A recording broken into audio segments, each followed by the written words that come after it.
we will pick up with the three of you on the actual grand staircase again. Here, now having explored pretty much all of the parts of this level. You're late in this adventuring day. It might be the type of thing where you are approaching being tired just as much as where you guys might not necessarily have a sense of it and are simply in sort of a state of grief. Do you have thoughts on what you're going to do next as you make it to this outside?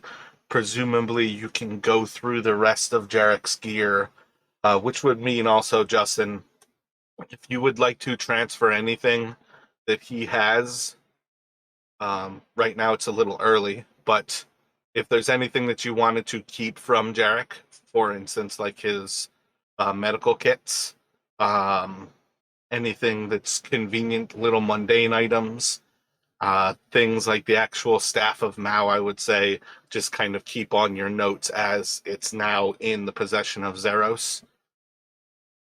You can kind of do that. Not sure if you still have. You should still have full access to him even when I deactivate it from the campaign, right?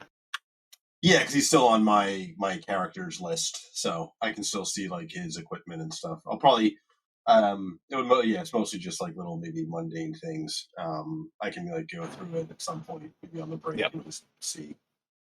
Doesn't Nothing even have to major. be today.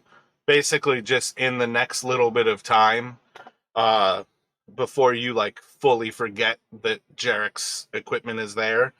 I assume on some level that you guys are going to pilfer his equipment for what is necessary and needed. I don't mean it as something that is like insulting to his memory, but also in the recognition that all of you all are still in a life-threatening situation that you don't yet know how or if you will get out of.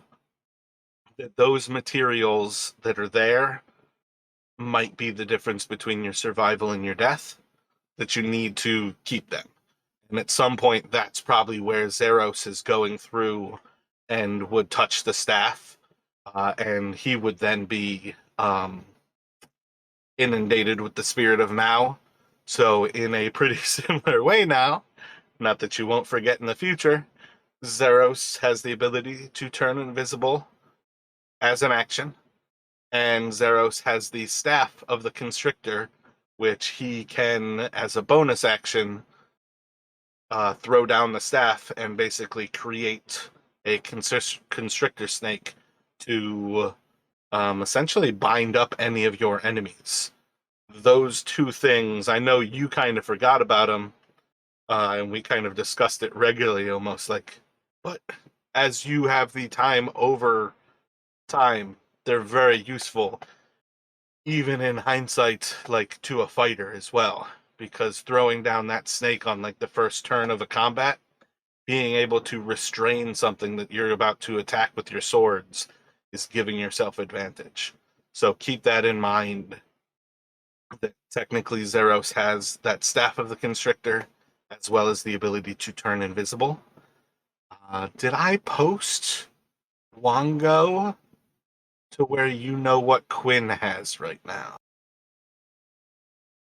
Yeah, it's the psionic attack that stuns, right? All right, excellent. Yeah. Oh, yeah, and that one has no limit too. That one's badass. So yes, right now, keep in mind that you guys have Wango. I can't believe I can't think of the Zorbo offhand. But yeah, keep in mind that you guys have those set up. You are at the top of the grand staircase. It's still this dark, creepy, like moist jungle environment that you guys are in. This is not the safest of places that you've been in. You've seen creatures on the lower staircases. You've now encountered some of these Frankenstein's monster type creatures on the actual staircase. And it's late in a day. You've probably been moving around this level for a little bit over like 12, 16 hours at this point.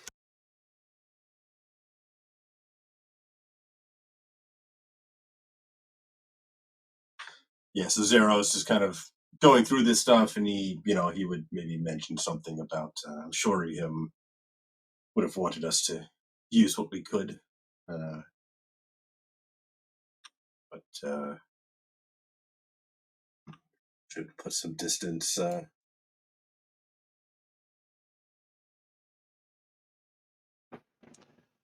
Do you want to move forward and go downward, or do you all want to go someplace and actually take an opportunity to try to rest yourselves? Karen would probably go like, I could probably think we need a rest. Both me and Quinn pretty hurt. So if we could take a while to patch up, I wouldn't mind. We could try returning to the that other room with the beyond the stained glass. We know the trick with the masks now. Perhaps we could try and rest there with them on. If anything comes in after us, well, don't know what would happen, but or we could try to return to the room with the fountain, rest there.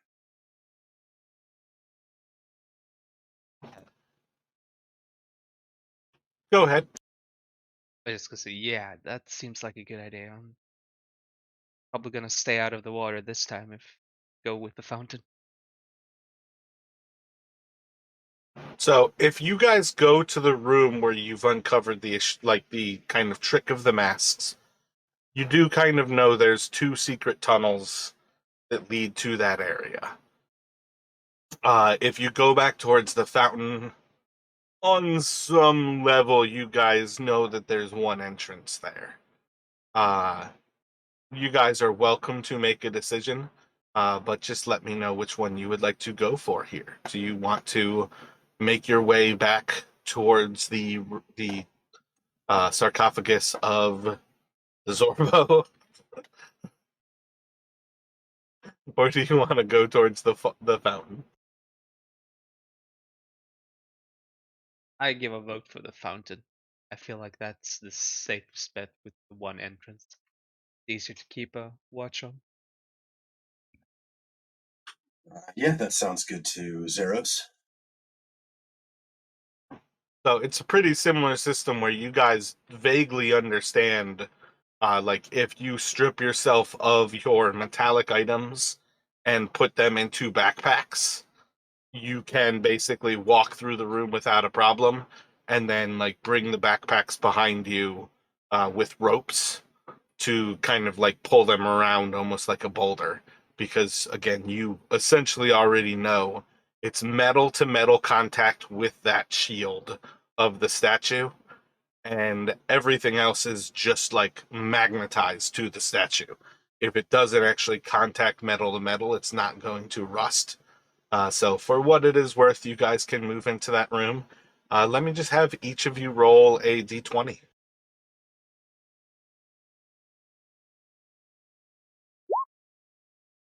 So, take a long rest here.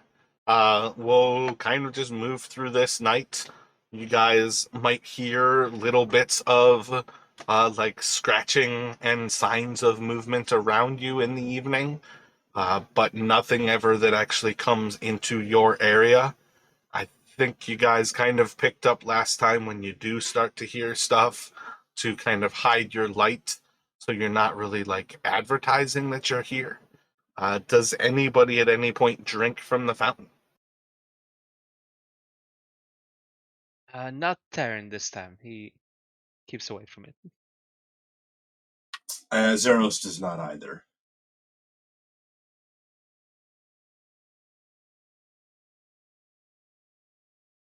Does Quinn? Is Chris tempted to try one and just thinks Terran won't? Well, he's got the Zorbo spirit. I mean, we've seen what happens. So No, not really tempted. Neither from Quinn's side or from Terrence.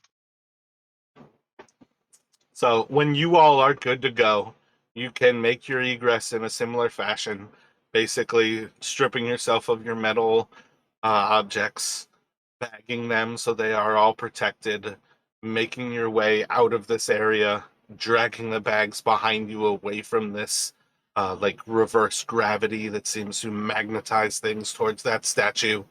Eventually re-gearing yourself in the hall, just kind of outside of view of the actual statue and all of the rust across that floor. And you can start to make your way back towards the grand staircase. Is there anything that you all imagine you still have yet to do on this floor? Or are you ready to start to progress down the actual staircase and into the next level?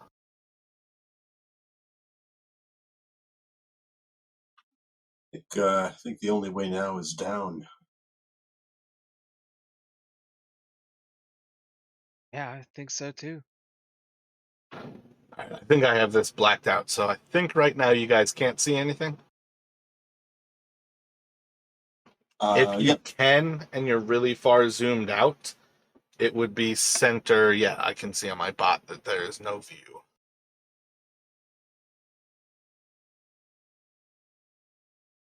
So towards the center of that, again, this is a really big view. This is one of the exploded looking from far away. You guys should see like just the staircase, maybe a little bit top and left, but otherwise very much centered. Do you guys see that? Yeah, that I can see. Yep. Excellent. So that's the staircase that you guys had visible that was going down below. And that was the top center of the previous like view of the grand staircase that you guys had. This stair is going to start to lead down, and eventually you will come to see that you have a little bit of hall leading ahead of you. And still, it's kind of the staircase, so you can see a little bit like the actual area below you here. I don't really want to make it like super kind of hidden that the staircase continues to go down. Terran has technically fallen farther than this already. And then you'll see that there is a hall that immediately branches up to the north from that landing on this level below. And not actually looking at my book, I think these are 30 feet between the actual levels. So if you were to look up right now, the fan room is pretty much in this exact spot, 30 feet above your heads of this landing. Like the actual like terminus of the grand staircase is that point right above you. And this hall that would lead to the north, 30 feet above you, is that pressure plated hall that leads towards the fan. And you've got a similar hall. This one, admittedly, with your light, is not crimson with like caked on and dried blood. But you guys do have like this view ahead of you. And then you've got the hall that kind of continues on to the east. And I'd say with night vision, you guys can see that there's a little turn to it as it starts to go south. And then that turns off again to a hallway that's kind of a little bit south of it leads to the east.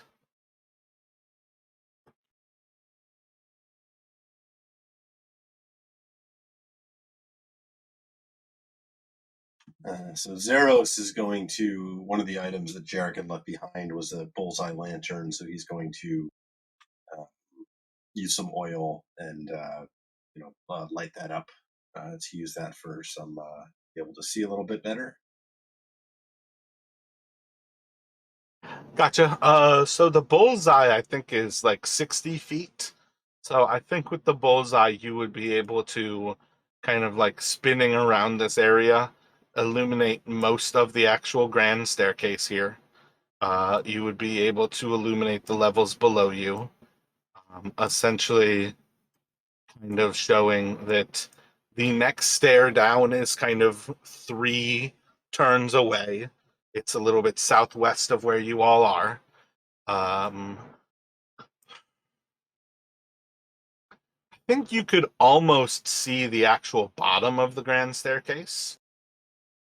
Sorry, it's a hooded lantern, not a bullseye lantern. All good. Yeah, hooded lantern I think is a little bit shorter, so you probably can't see the bottom of the grand staircase at this point. But in the long run, like I'm not worried about you guys knowing that there is an eventual bottom here. You would be able to shine the light. I'm pretty sure I have this one to scale. Let me measure this real quick. Yeah, it's like 40 feet down this hallway. You would be able to shine the light down like this hall and see kind of the pretty similar at this point iconography of a bearded devil with its mouth agape and open. You would not yet be able to see that it has like the black abyss inside of that mouth. But this is something you've seen throughout this tomb so far, where these horned devils are screaming in like this horrific facial expression, and their mouth is just as open as wide as possible. This one though is like 20 times larger than real life.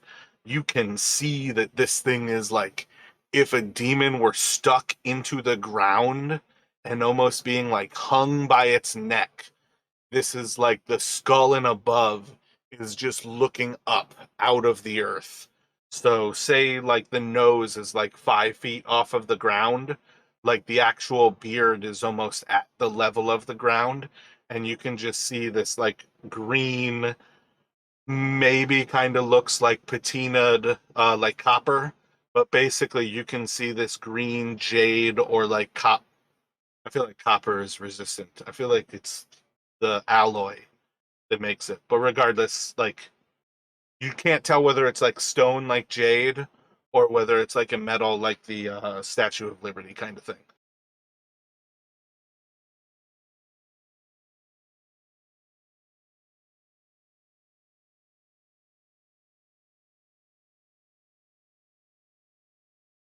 But you could shine it back around and start to see a little bit like longer down the hall to the direct east of you. Roll a perception here, actually, for me. And both of you can go for this one.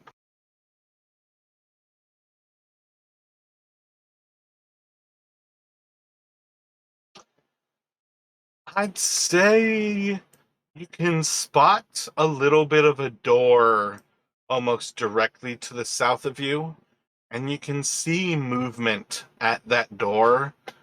Can't quite make out what is moving at this point here.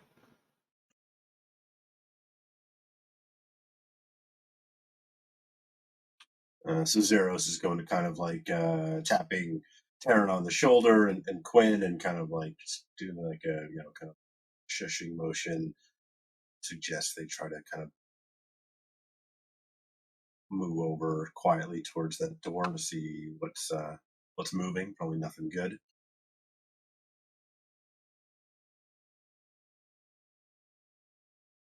Aaron will give a nod at that and start sneaking his way over there.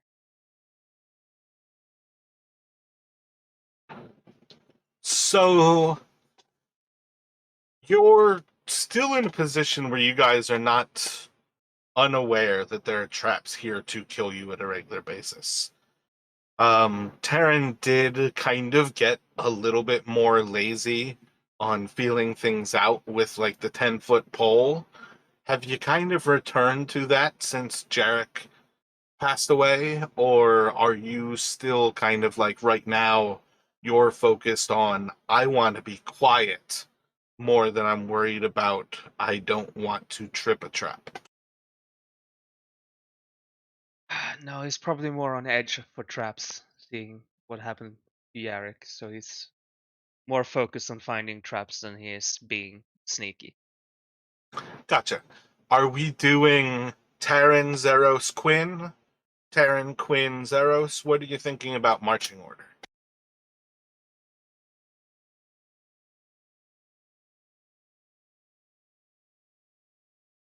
Uh, Go ahead, Chris. I was just gonna say, I think the Terran Sarah's Quinn washing order seems pretty good. Yeah, Zeros kind of keeping Quinn kind of behind him in case he comes out of behind. Yeah, that makes sense to me.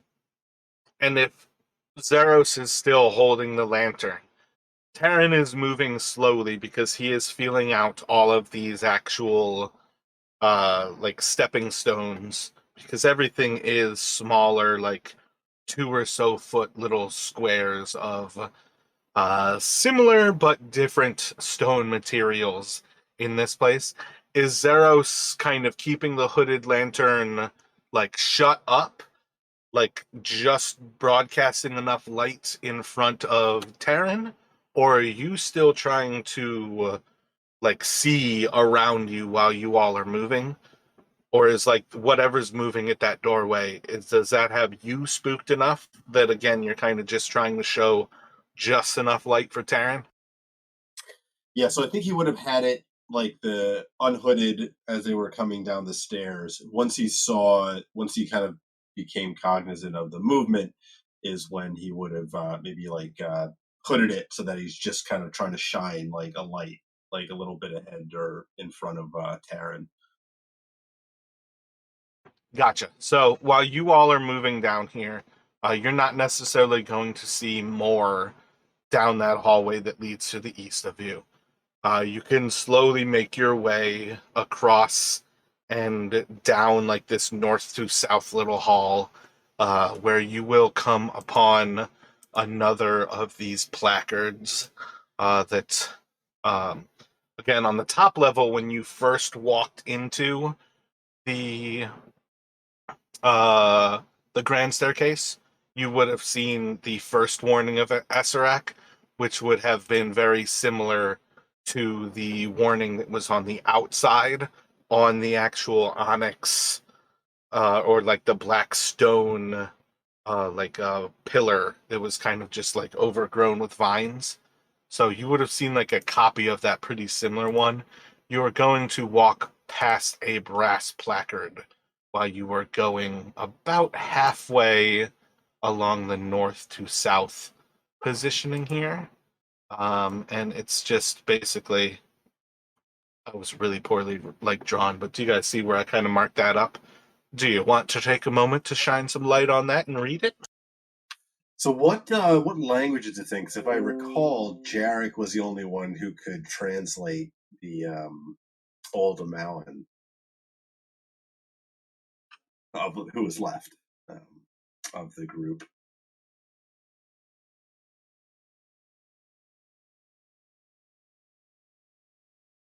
That is a good question. I don't know if I've ever noticed that these are meant to be in non-common.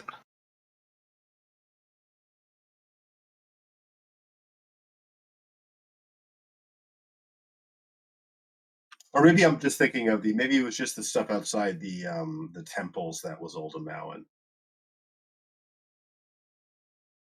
And it was just written common here.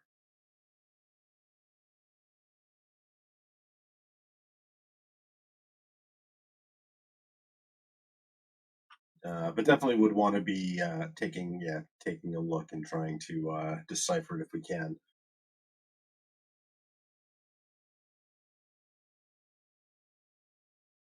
Yeah, so perhaps part of what would creep you out here is that these are actually written in common. These are not in a language that is going to be surprising to you all. But as you kind of look over this, you will see that it says, "The ring is a path to another tomb. The dead abhor sunlight. Only a jewel can tame the frog. Bow at the dead god entombed. Into darkness descend." I think Zeros would take a moment to maybe just like copy this down for future reference so they can recall the words more precisely. Um, Hoping that kind of as with the first warning, maybe the meaning will become clearer as they kind of progress further on this second level. But he'll kind of look to Taryn, and I'm not really sure what any of this means just yet.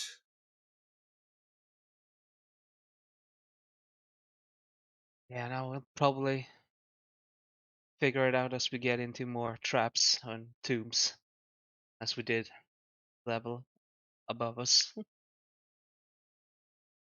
Should we continue on then? See what it was that's moving down by that door. Let me have the two of you roll perceptions here.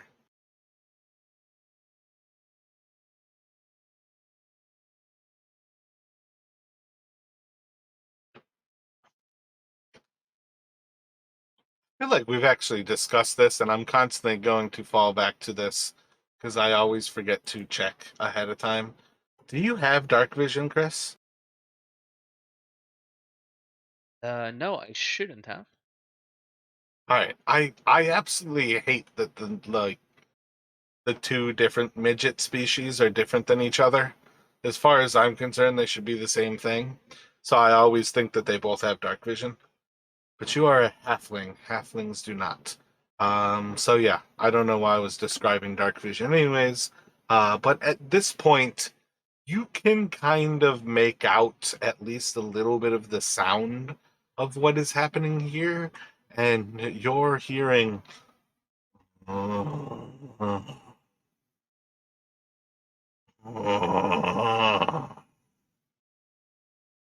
you kind of like hold off Zero speaking, Quinn moving for a moment. Do you guys want to shine the light on the door and try to see? Or are you, what kind of thoughts do you have as you start to hear this groaning coming from that direction?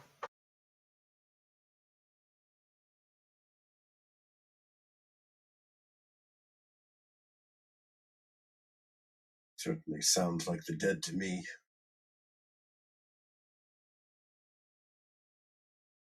Leave them well enough alone for now.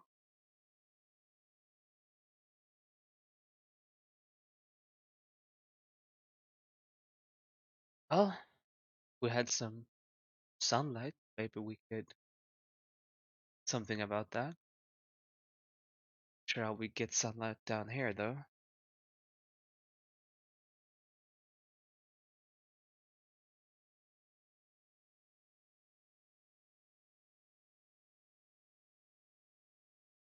So for now, does that mean you're going to kind of abandon moving closer to it, but you're still not shining the actual light of the lantern over there? Yeah, I think Zeros is going to thinking, I don't know, if he shines the light, it might um, alert them or agitate them or something. So he's going to kind of suggest we kind of move back the way we'd come, keeping the lantern kind of dimmed. Gotcha. You don't hear anything moving closer to you.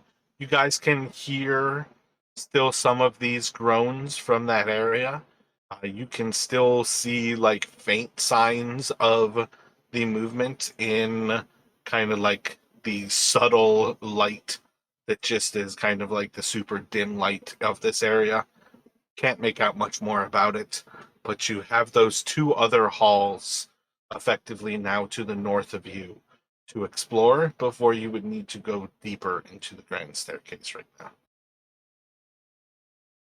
Yeah, I think Zeros is going to kind of moving back towards the kind of like where this intersection heads off, and I think he will at this point kind of unhood the lantern again to try and shine some light down this hallway corridor. I think Hooded Lantern is just 30 feet, right? Is that correct? 30 bright, yep, and then 30 dim, yep.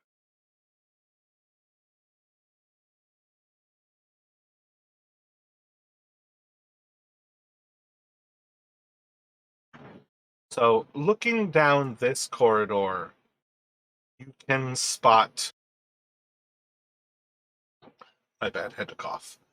Looking down this corridor, you can spot that the hall seems to go about that distance, and it seems to come to a crossroad, and there's enough for you to see in the dimming of the light. Again, at about that 30-foot distance. I don't know how well you all would always recognize these things, but a more intelligent person, and by more I mean 10 intelligence, average intelligence, would have a vague understanding that it's that like 25 to 35-foot distance is where the light's kind of breaking there. You can see signs of a place where you could go to the right, signs of a place that you could go to the left, and signs that you can continue on, and it's basically going to kind of dissipate into the abyss ahead of you. You can't see how far forward the hall goes, but it seems to have a right and a left. So Zeros is going to turn towards Taryn and kind of like gesturing out his arm, like kind of to, asking him to take the lead again. Kind of like, shall we? And Tara will go forward and see if he can find any traps as he walks along. And Zeros is keeping the lantern unhooded for now, so full light. Gotcha. So let's go for here is where we'll introduce, um, as you're kind of moving forward, paying just as much attention to the actual ground as to most of the rest of your surroundings here. Zeros has the actual lantern and can explore a little bit more. Most of these ceilings in this place have been about 20 or so feet high, and it might give you a little bit of recognition on why there's about like 30 or so feet between the actual grand staircase levels. But as you're kind of coming through here, there's webbing in this place that isn't necessarily like off-putting, but at some point here, Zeros is simply going to kind of like shining his light around. You're going to see a larger amount of webbing. And eventually, Zeros, I'm going to have you shining the light across. First, you will see a actual like cocoon of webs, and you'll start to see like a little bit of a wiggle from that. And as you start to look around with the recognition that there is probably a massive spider around here, I'm also going to have you see as you kind of cross this creature, and it's like a large kind of blue and purple fleshy mass with like dark black red hairs that almost stick out of its three different body partitions. And in the moment you kind of shine the light across its like many faceted eyes, it's going to blink out of existence, and you're not going to see it. What are you guys doing as you kind of cross this and you see a wiggling little cocoon and a spider that's probably the size of the three of you combined?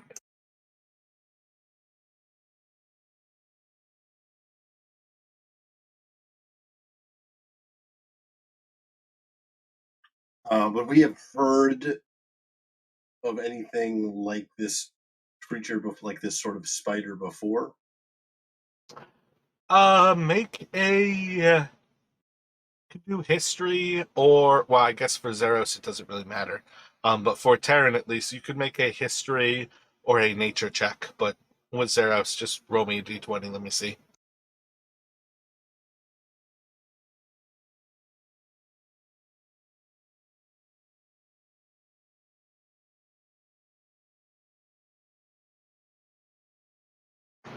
I would say your halfling friend at least has the understanding of.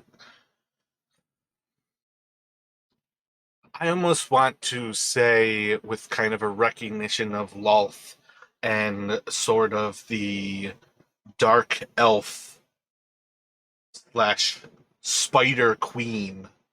Spiders are one of these creatures that there is almost as vast a existence as many other creatures in the world.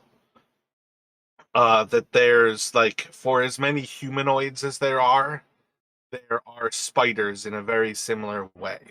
That they are very much a diverse, like, not necessarily species, but genera, uh, genus of creatures. I would say that's kind of what both of you can certainly understand. Maybe not necessarily recognizing like Lolth and the attachment to dark elves kind of thing. But at very least, then we can go further to Taryn can understand that this is likely something related to phase spiders, a spider that has the active ability to shift between, let's just say, the material plane and somewhere else, not necessarily recognizing the full ability of what it means to be what people call phase spiders. But at least the recognition that phase spiders are something that is a spider that can be here and it can be somewhere else.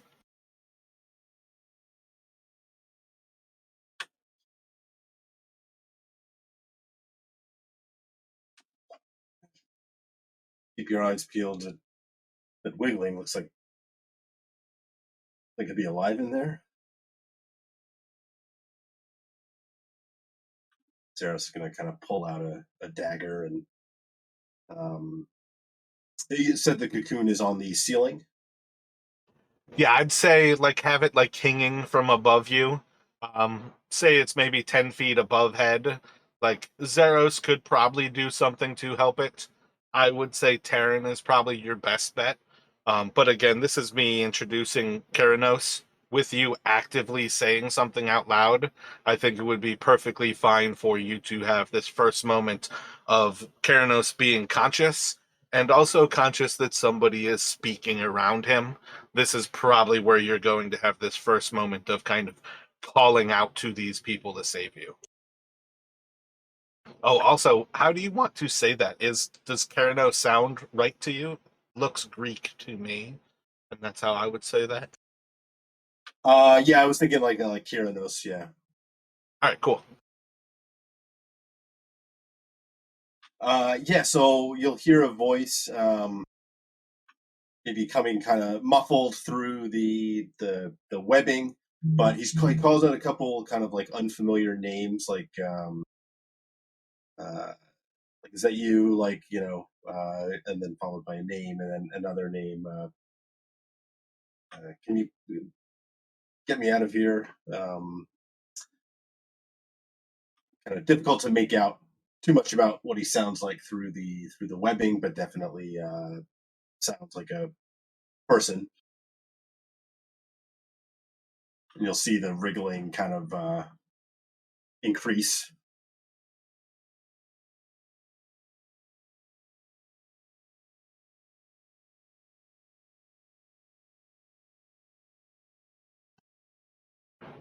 Go ahead, Taryn. What's higher priority right now? Are you more paranoid or are you more in kind of a savior mode? I'm probably wary about the spider, but I'm still gonna climb up and cut whoever that is down. So, kind of torn between those two different things. You've got two friends who could back you up, but you are still the person who is like best apt to be able to climb up there and like help them out without simply like, Zeros could like throw some Eldritch Blast up into the webbing and start to break this thing down. But you could like gently climb up there, basically almost like tie a rope to them, hang the rope from some of the webbing, and kind of lower this person down almost like a pulley system. What level of this are you at? Are you trying to get up there? Do you want just Quinn and Zeros to be ready to back you up? What kind of thoughts are going through your mind?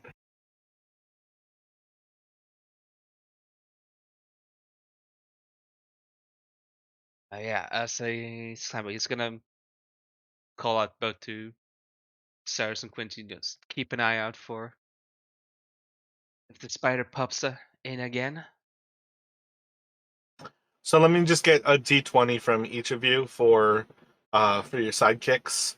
I don't think either of them has perception, but if you had perception, yeah, I'd say you guys can get up there. Whatever level of cutting down Keranos you want to go for. The two of your Zeros and Quinn kind of watching, keeping eye around you guys. There doesn't appear to be any signs of this creature returning.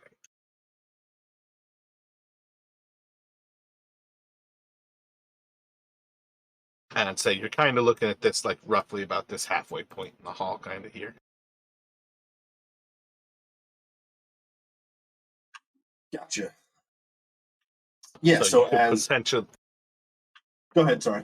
my bad. I was just saying you could potentially have something like this where you cover like forward and behind you, or you could have Quinn back still like this. It's up to you guys how you want to go about it. Yeah, I was thinking Zeros would be kind of like trying to hold the lantern up to give Taryn some light and trying to keep an eye kind of behind him, like back into the hallway. Yeah, keep in mind like once Taryn goes off of like using the 10-foot pole, he's got a magical command word that turns his artifact back into those rings, and he basically has like 5 feet of bright light. When he's looking to move around like a spider, he has whatever light he needs. Oh, gotcha. Okay. Yeah. So you're probably more looking to keep yourself able to see, as well as Quinn able to see behind. But I definitely imagine that you've got just as much effort behind you guys to have Quinn below this figure. But as Taryn starts to cut the webbing, you let me have a dexterity check from you here, Taryn.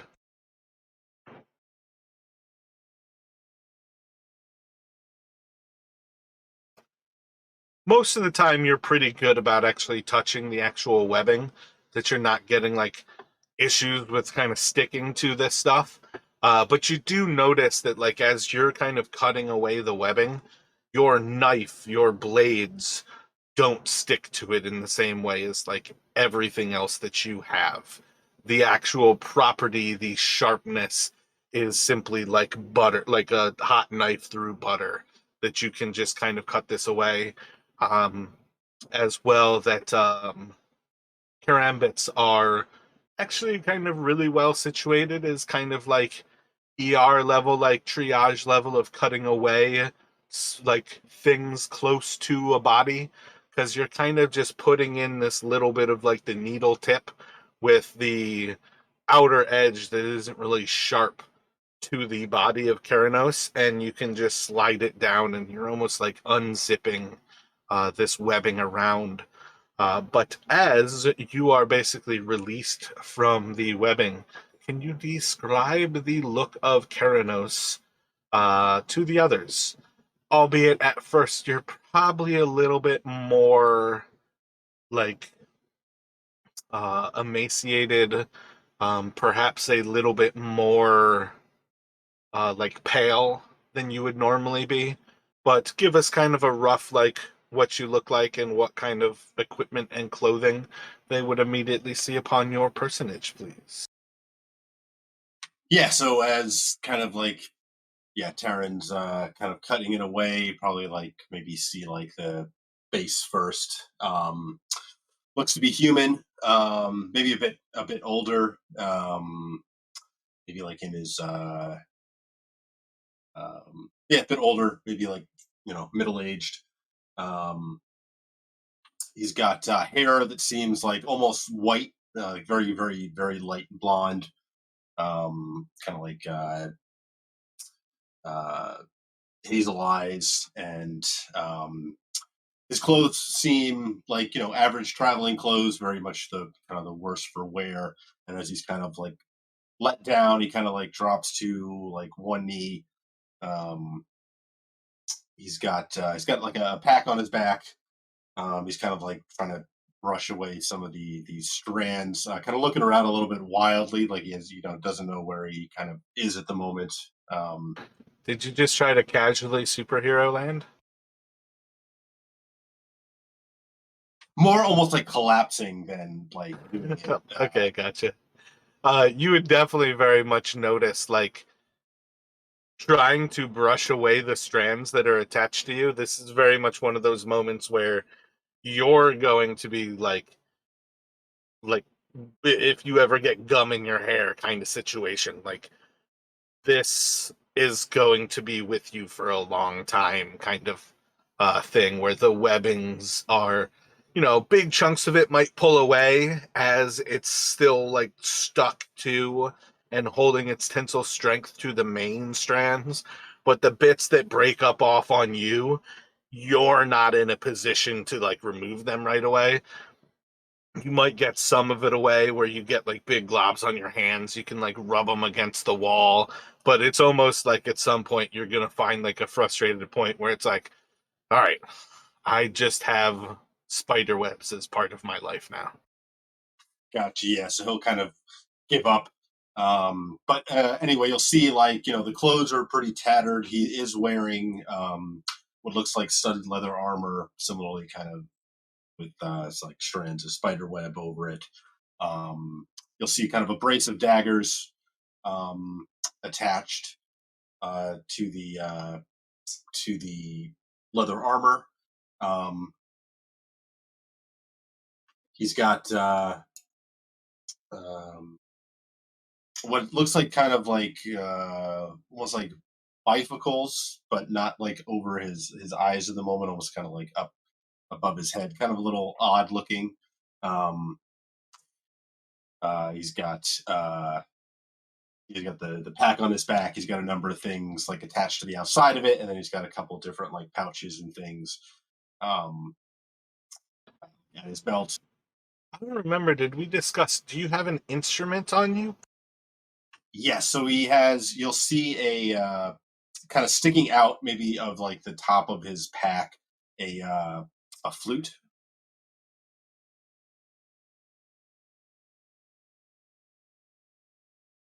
And kind of on like a kind of connected to his belt on like a little chain is a um, small book that uh, just small leather book, no obvious writing or anything on the outside of it. But it seems to be one of the first things that he goes to check that um, as he kind of like kind of comes back to uh, kind of awareness, and he'll kind of be looking around, look towards Taryn finally, and kind of like you're not, and then he'll like repeat the names that he had said before. But I thank you nonetheless. Who are you?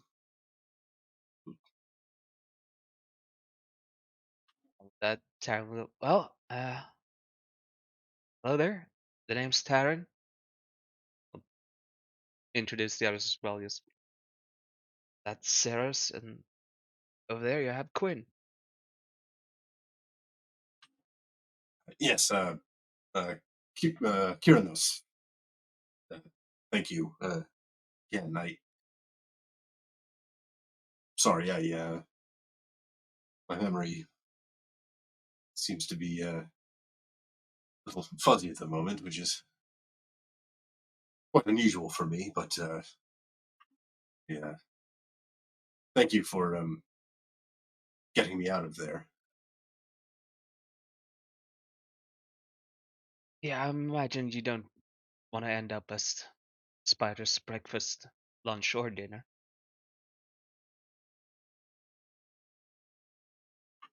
Certainly not.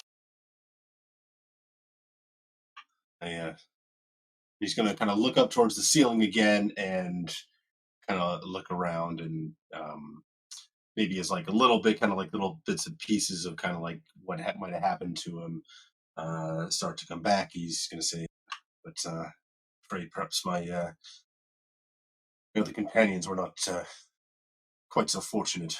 Perhaps I was being left for last. So, like, you could potentially look around and start to, like, hope to see that there are other bodies here, that maybe your friends are also cocooned in a similar way. And kind of with this, like, recognition of you looking around, Zeros might start to shine the light up, and you all are going to see that there's not actually any other signs of other people here. And this might be like the first moment where you start to recognize that, uh, like where the others can kind of share that they recognize that there's a phase spider that kind of brought you here. I think for what it is worth, kind of the idea that I'm going for is simply the recognition that perhaps this thing was storing food for later and has multiple places where it stores its food so it can always know that it has a meal ready to go. And I think it's a perfectly viable reason for you to still want to find your friends and hopefully be able to save them in similar ways. But at present, you're kind of just looking around at this webbing, and let me get perception checks from now the two of your main characters, please.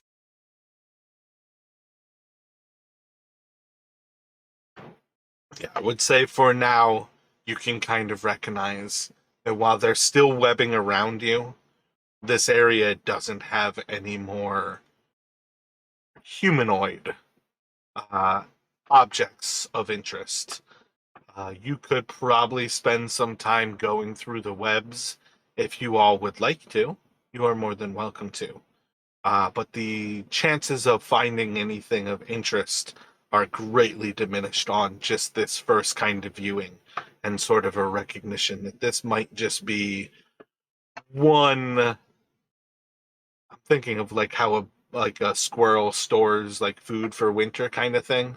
Like one cache. There we go. Cache is what I was looking for. This might be just one cache of food that this phase spider stores.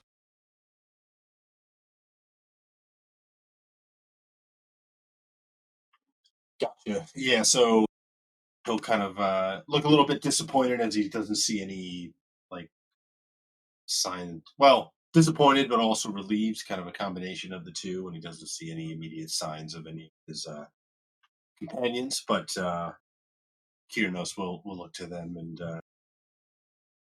if you don't mind, I'll travel with you. Don't know what you're here for, but could keep an eye out for the rest of my party while we're moving about in here. I'd appreciate it. Yeah, certainly. If we find him down here. Keep an eye out for that spider you mentioned. Which way were you headed when you stumbled upon me? I'll follow your lead. Hopefully, the spider just got scared and ran away. Fingers crossed. And we were going further in, see what we can make of this. So it's a rather tight corridor. As far as things go, this is basically 5 feet wide here. One by one is kind of the way you guys can move through it. If you would like, you can certainly adjust your marching order. Do you think it's going to go to, like, I understand there's weird aspects of like just simply trusting somebody, but you guys kind of know the general drill is this is the new adventurer to your party. Does it sound good to go Terran, Karanos, Zeros, Quinn? Do you have any other thoughts about how you'd like to march here?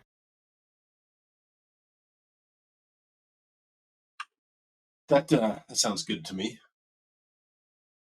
Yeah, sounds fine to me as well. So, as you move forward here,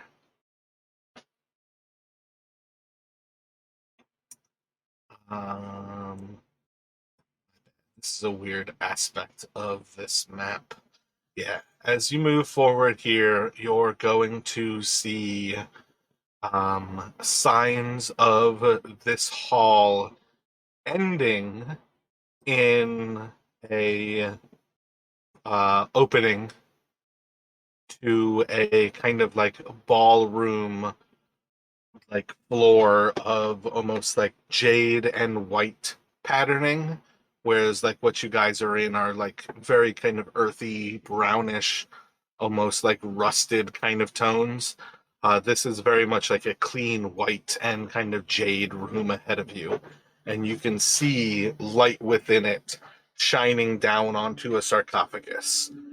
There's a lot of darkness in between, but the brightness of this light shines like across the actual room, so you guys can kind of spot like the actual like central view of the sarcophagus now. Like, well, hold up, Chris, don't go that far yet. Of this area like well ahead of you. My point was is you're far enough down to actually start to see this like in the distance.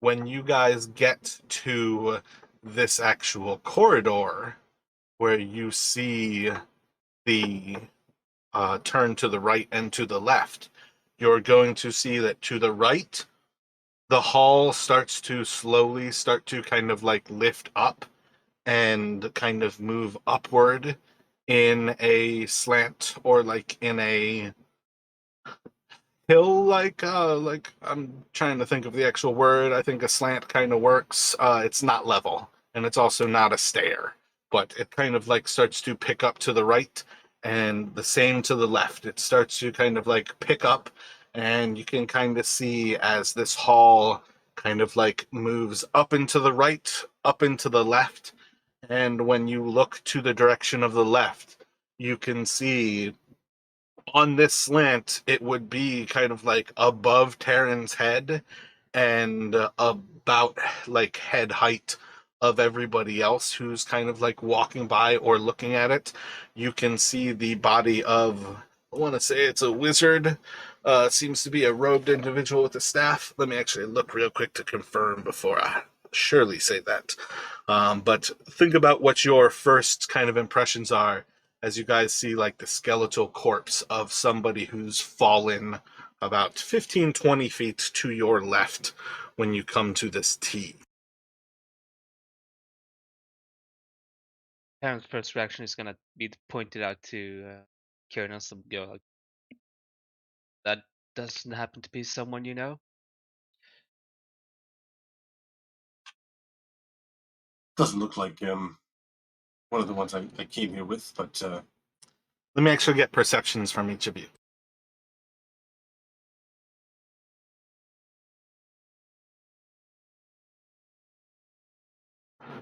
Karen notes you can't really like see a lot of like identifying characteristics. It doesn't have to be anybody that you recognize. Taryn, you are going to notice that while this form is generally humanoid, their actual head is far more goat-like. So this is kind of a half goat, half human.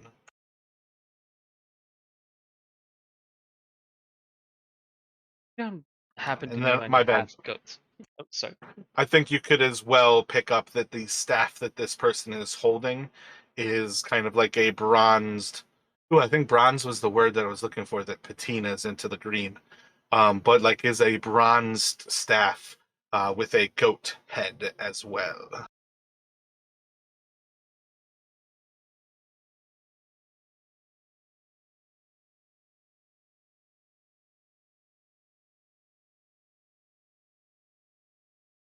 But I mean, Taryn could definitely ask Keranos, like if you know somebody who was half human, half goat. not that I recall. I think that would be kind of hard to forget. Half goat, half man. Indeed. Perhaps we should take a closer look in any case.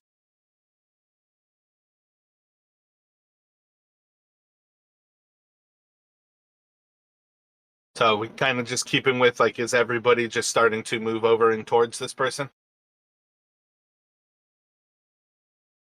Seeing as Terran is first, is probably gonna, just by looking at least, see how did this person, like, can you see, like, if there's any way you can see how this person died?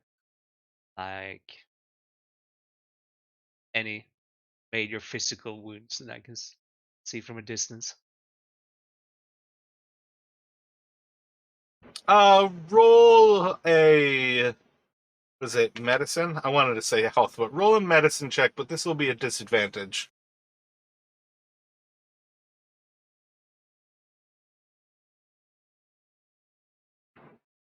You can see wounds as if this person or this thing was killed by physical attacks.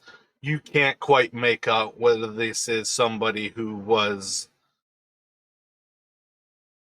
I would say you can basically make out that there's slashing wounds. Let's kind of leave it at that. Whether they were fatal or not is kind of hard to say. I think that's actually one of, say, the subtleties of why hit points are like a weird thing in this game. Just because you get hit by somebody with an axe and you take damage doesn't mean that it's all that severe of a wound. This person was probably killed by somebody with some sort of slashing weapon.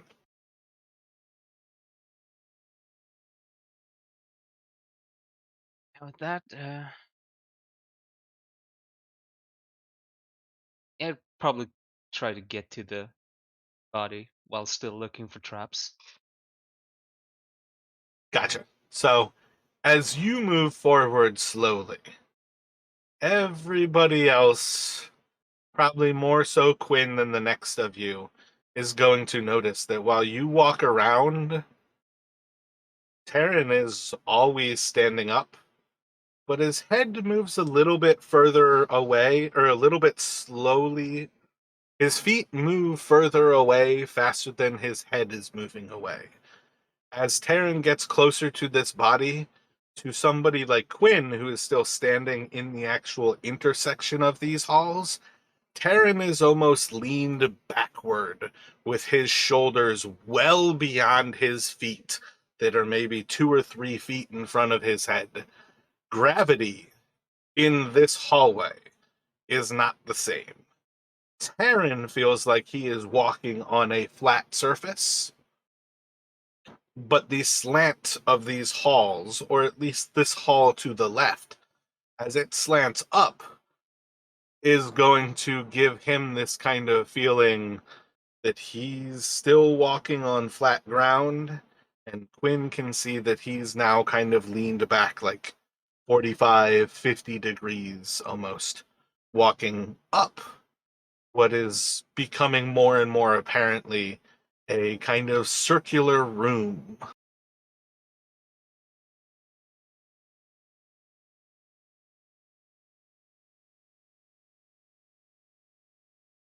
And you can kind of see that it continues. But if Zeros is still the point of light, um, you would kind of see that it kind of continues forward. And you start to lose a little bit of the view behind you. Actually, wait, I made a specific map for this one.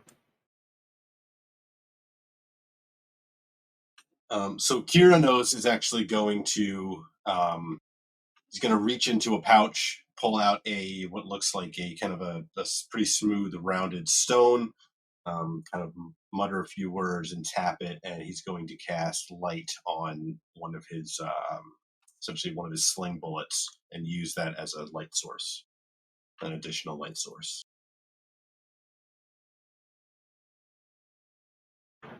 Gotcha.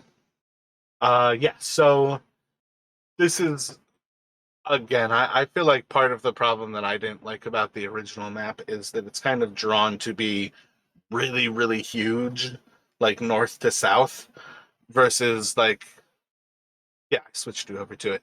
This one's kind of set up to recognize that, like, when you move forward enough down this hallway, you can see the hallway kind of continues in this next area.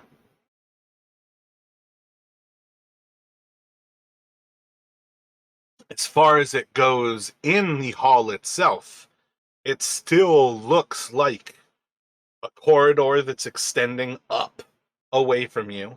When you're looking forward, you can still see their ceiling 20 feet or so above you. But while you're actually moving away, Quinn would recognize more than anybody else the subtlety of it from like the person right behind Taryn, not even really going to notice. But when Taryn gets like closer up to this body, it will kind of solve what should have been at least a little bit of like a weirdness to this person was like on effectively what looked like a hill, but they weren't sliding towards you. Gravity should have pulled them down towards you, and they were just there. So as you get closer to this person, Taryn, this person's just going to be a body at your feet. And you'll now see if you like look back towards Quinn.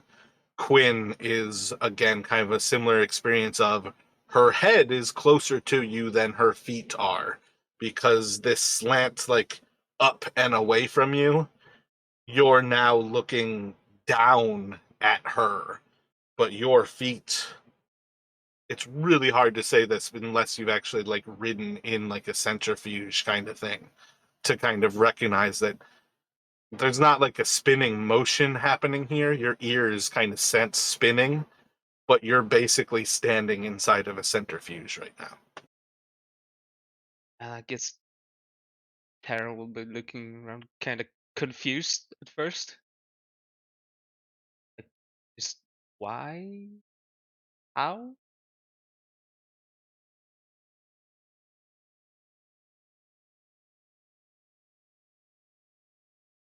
So, like, do we feel resistance as we're like unusual resistance as we're moving, or does it still seem like at like to each individual person, like there's not they're just walking normally? It's just it's like only apparent to an outside observer. I feel like it would have to be super, super subtle to recognize. Maybe with keen mind, it might be the type of thing that you could perhaps feel like a little bit of the actual rise in each of your footsteps. But in the long run, I think for a 20-foot tall corridor, it's going to be such a subtle rise to run that you're not really going to feel this with the average person.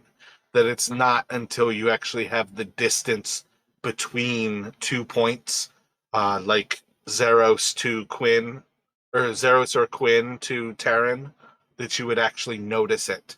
And in particular, also, that Terran is standing versus the body is laying across the ground because the body from the ground isn't that much taller to recognize like the actual difference. So hard to describe, but I feel like the height away from the ground allows you to start to triangulate and start to recognize that it's not just a slope, it's actually a large rounded thing. But I don't think there's anything like physical resistance where you're like fighting gravity. I don't think it's like moving through water where there's something that's like giving you resistance to move. When you're moving through this corridor, it feels entirely natural as if you're walking on a flat surface until you get to him and kind of recognize, like, I don't actually feel like I walked up the slope that I was looking at 2 seconds ago. Gotcha. Okay, so maybe a little disorienting when you kind of like looking back, but yeah. And that would probably be where you really catch it the most is like getting there. All of a sudden, you might feel, all right, something should have been weird about this. And then you like look back towards the others who are still in the hall and you see them standing at these weird angles. And that's where it would kind of start to dawn on you guys like, our heads are closer to each other now than our feet are. So, say like you're 10 feet away, like head to head, like face to face, you would be like 15 feet away, toe to toe. Gotcha. Yeah, but Kiernos is going to, and it's still kind of like 5 feet or or like would he have room to kind of come up and stand kind of to the side of Taryn? This is one of those things where you guys could kind of squeeze together. It doesn't have to be like combat where you can't stop in the same square, but on some level, yeah, it's still 5 feet. Um, you're kind of like you could tiptoe over the body, but more or less, kind of, it's still a 5 foot corridor. Gotcha. Okay. But yeah, Kyranos might try to kind of like sidle up kind of beside Taryn. Wanted to try and maybe get a closer look at the his attention would probably be drawn to the this bronzed staff with like the goat's head. Um, and he would move to kind of like lean down. He wouldn't reach out to touch it, but like he would um you'd see like those weird kind of glasses like things. He'd like kind of pull them down over his eyes and go to try and kind of like do a visual inspection of the staff, specifically the goat's head part of it. I mean, I kind of assume you're thinking like Arcana. You're thinking if there's anything magical about it, or are you just kind of doing a visual inspection, like perception? This is more like a visual. I mean, I Let me guess see he a would be perception from looking you. for like I guess like if he notices any like magical rune, but Yeah, looking over this body, you can certainly see that signs that are going to tell you this is a wizard. This staff likely is a magical staff. You could certainly sure see like signs of ruins that might be like the evidence that it is magical in itself. But looking over this person, you could definitely see like the staff, for one, is kind of like um, in a state of being kind of like undamaged, is often one of the signs of magical creations. Like nothing about magical items, once the intention is put into them, they don't tend to tarnish or show signs of like being slammed up against a wall or like a sword strike to a sword strike. These things damage normal and mundane weapons. You start to see nicks and bits of unintentional change. And looking over the staff itself, I think you would start to see kind of like the evidence of intentional creation about this thing. You could certainly notice that it is a probably interesting enough staff that to say that this might be a magical, or that this should be a magical staff. As well, I think you would very quickly notice that this person has a spell book, and their body is fallen on top of it.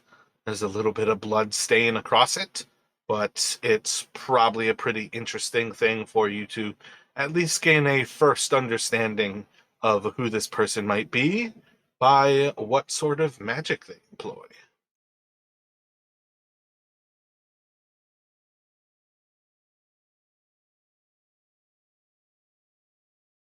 yeah, so Kyranos will share his suspicions with the others, kind of gesturing towards the book that's kind of just visible underneath the body.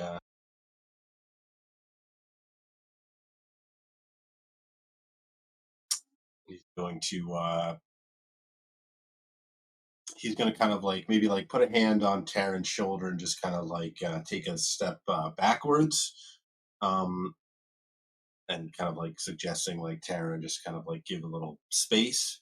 Um, but then he is going to cast Mage Hand and attempt to first pick up the staff with the Mage Hand.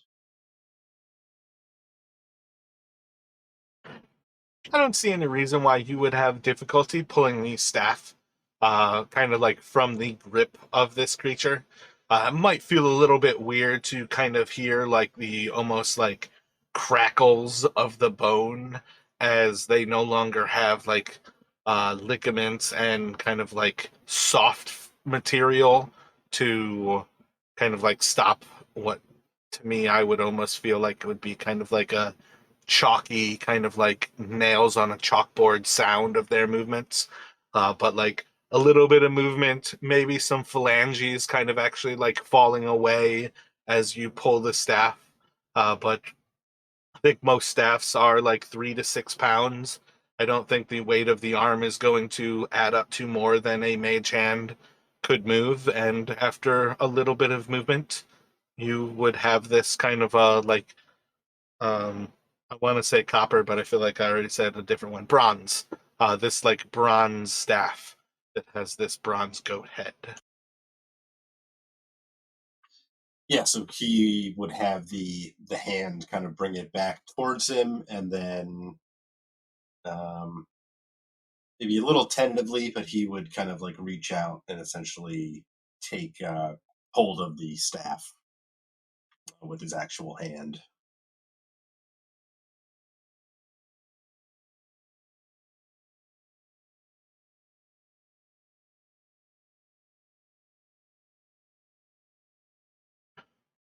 Yep, grabbing onto the staff. Nothing seems to happen. Um, you have a staff in hand. All right, and I then think at very least you could probably recognize um, maybe an initial ability that this staff effectively is a um, damn. I want to say it's a spell focus. Like you can immediately start to feel that the staff itself is like able to channel your magic through it. Again, you also have the inclination that it is a magical item. You probably need to attune to it to recognize all of its abilities. But this is definitely something where I think the difference of a spell focus and any other item is probably also rather apparent too, where you could like feel immediately like you could create another like hand, mage hand, simply by using this staff as your focus. gotcha. Yeah, so maybe almost like a little charge or some, yeah, like kind of subtle, just like, yeah. Oh, and that's something I probably should have mentioned too. One of the other things you would have seen on Kyranos is that he is kind of also kind of slipped through on his belt is a, I guess, like kind of several feet long rod. Just very kind of not ornate or anything, just pretty basic kind of metal rod. But now with kind of the staff in hand, he'll kind of he's going to move forward and um, maybe almost kind of trying to use the staff to kind of nudge the body to the side so he can try and I think he'll try and use the mage hand again to try and pick up the spell book if he's able to kind of get the body off of it. Gotcha. Let me get a dexterity check from you here.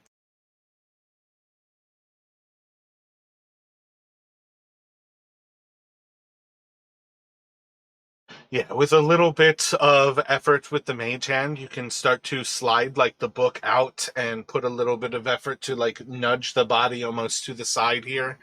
And as you start to like actually lift the book away, there's going to be like a few pieces that almost like start to fall from it.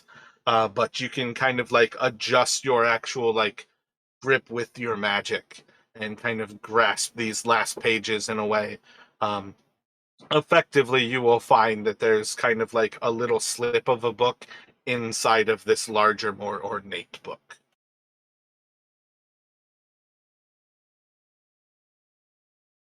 So yeah, so similarly, Kyrnos will kind of have the mage hand kind of bring it over to him. He'll reach out to kind of take it in his own hand. Um, he'll kind of look towards like Taran and Zeros, almost like do you want to take a look at this because he doesn't doesn't want to be too presumptuous here. And Quinn as well. Yes. Yeah, and both Taryn and Quinn will just shake their heads like, nah. Taryn will say like, I wouldn't have any clue what's in there anyways.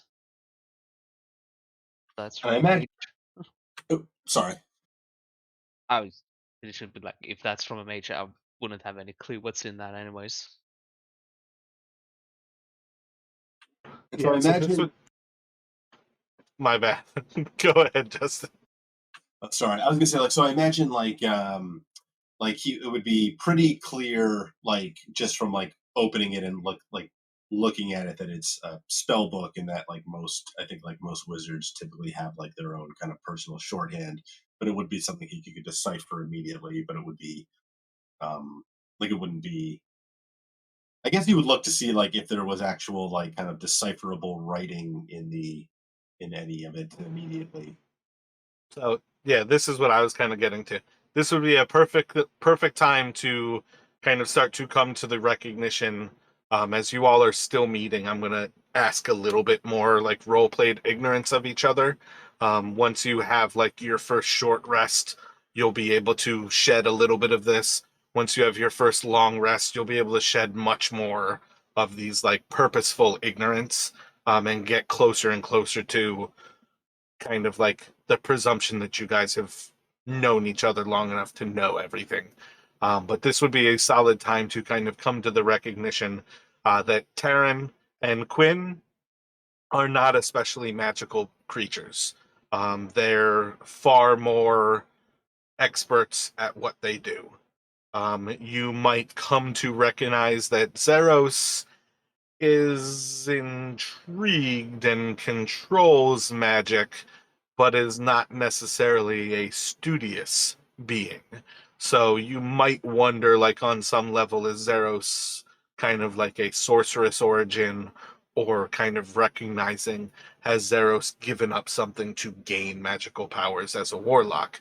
Um, but otherwise, you could kind of recognize pretty quickly that none of these other beings are especially wizard like in that they study to gain power. Um, Flipping through the two books, you would be able to see that the smaller little like pamphlet thing that kind of fell out is indeed a journal.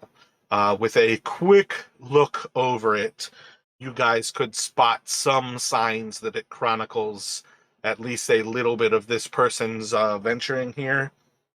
And you could probably pick out in common the actual name of the adventuring group that they were a part of and that they lost while they were in this tomb is the Yellow Company.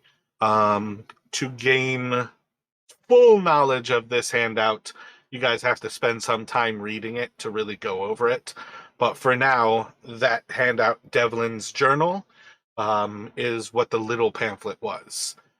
Opening the main book is where you would 100% start to see like some things written in common, some things written in like scratched, relatively decipherable, like component kind of things. Wizard to wizard, you are correct. You can't just read what another wizard writes, but you can certainly decipher it. And this is where I tend to kind of fall back on like alchemical writings through history. A lot of alchemists use the same symbols for components that you can start to discover the meaning of things, but often it's kind of hidden behind rather poetic writing, where part of the point was, I mean, from a skeptical person, you could say part of the point was is they were trying to hide the fact that they were full of shit and couldn't do what they were talking about doing. From the occult perspective, you can see that the point of writing an allegory was to always hide very powerful knowledge is something you don't just want to share. Part of what occult knowledge is that you have to learn in levels like prove your worth and you get like the next kind of cryptex that decodes the next little part. Prove your worth, and you gain. And wizards kind of, in my opinion, exist inside of that like alchemical level of learning things. One wizard to another, you pretty much use the same symbols, but you have to kind of learn their patterns of thought, their patterns of poetry to really start to understand his spells. But for what it is worth, with a little bit of flipping through here, you could certainly start to come to the conclusion. What I would say is like, God, I'm so bad at like just identifying the schools of thought. But offhand, I think you would recognize. Do you have Dispel Magic? You have Fireball? Let me actually look at your spells real quick, and I'm going to tell you some of them that you're going to interpret a little quicker because you have them. You would definitely notice Knock. You would definitely notice Fireball.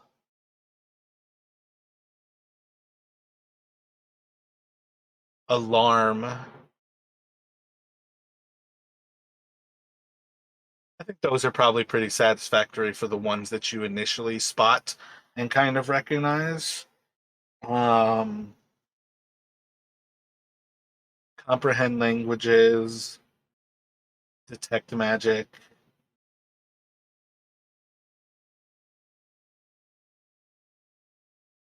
Yeah, I think those are the big ones that you're basically going to see that while this person has pretty similar spells, there are some that you don't just understand. And those ones that you have, as well as they have, are going to be the quick ones that you can spot. And then they're going to aid you in kind of like the rosary stone. I feel like that was the wrong word or the wrong thing, but can aid you in that first translation to start to then learn the other spells that you do not have access to right now. Right. Gotcha. Yeah. Yeah. Rosetta Stone, I think, right? Ah, yes, Rosetta Stone. There we go. Yeah, so he will he'll tuck that kind of the spell book away. He'll suggest that, yeah, maybe, once we have a bit of time, it'd be good to go over explore over the journal a bit. Um and then kind of Is sorry, go ahead. anyone going to look closer at the body? Does anybody want to do a close inspection? Right now, you've just kind of done this cursory at a distance look at it, but you've manipulated the body. I'm not sure how trapped you guys would still or expect this to potentially be. Is anybody doing a closer inspection?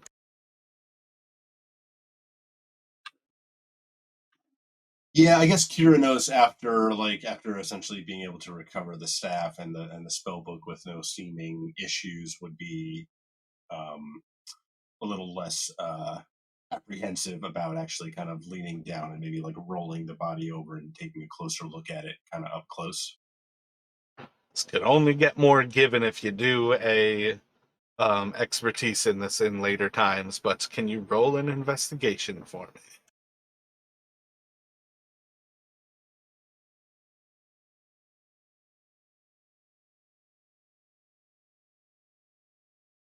So you can find there's an ink pot that's kind of like spilled over, but as you kind of like turn it up and you can kind of slosh it around, it still has some ink inside of it, despite some being spilled out. You can find a pearl, um, nicer size pearl. Roll a percentile for me.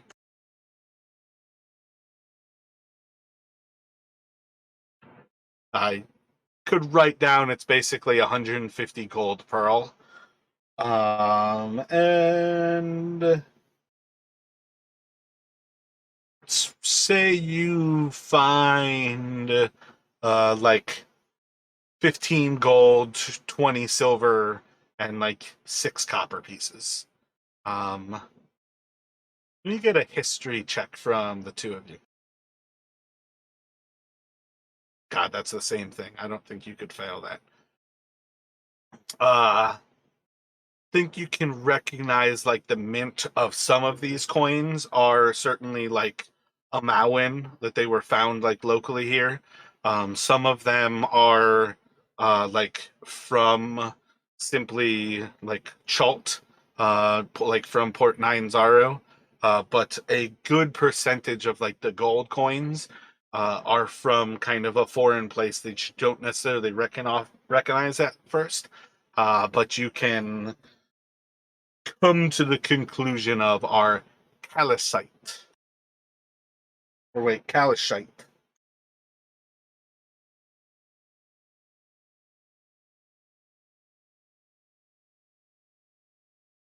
Interesting. Yeah. Seems like you traveled some ways to get here.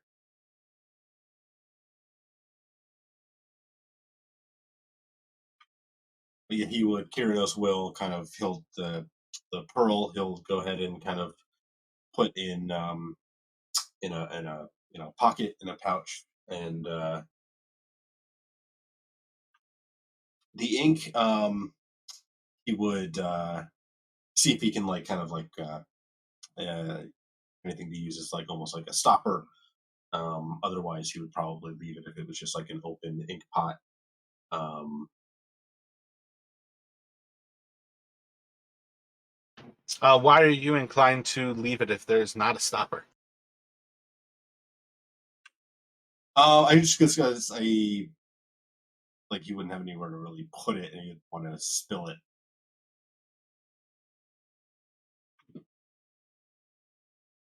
Roll an insight for me.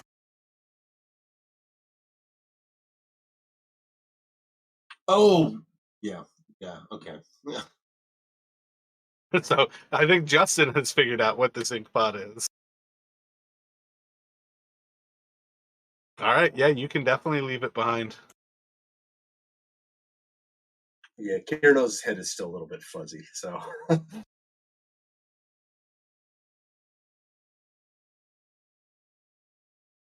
yeah, I belatedly got it, but he's still a little fuzzy headed.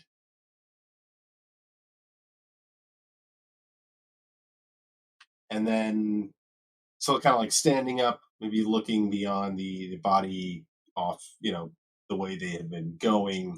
Um, does the room can seem to go continue on for some ways beyond the body, or is there any evidence of like a wall or As end far to the as your corridor? light goes right now, you guys can see ahead of you. So Kirinos will turn to Taryn and should we continue on? Fine. Let's talk. It would work better. Yeah, Taryn is just gonna nod at that and continue on. See if we get somewhere in this place.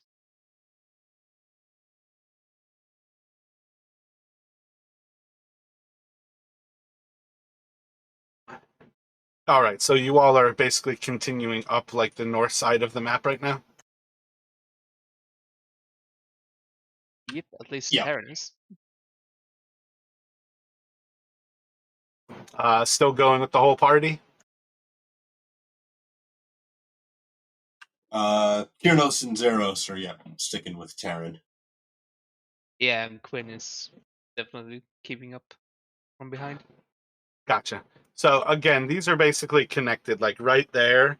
Kyranos and Terran are still like back to back, or not back to back, but like Kyranos is still following Terran.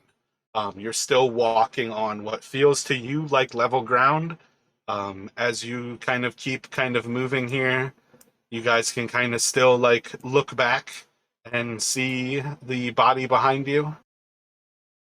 And it's, it gets kind of like weirder and weirder as you kind of recognize like the body is now at a deeper kind of, or like kind of similar slant. And you guys can keep moving around. And eventually you will come back to that same little crossroad where you're at the intersection. And you guys will see as you get back to the intersection, there is no longer a body there.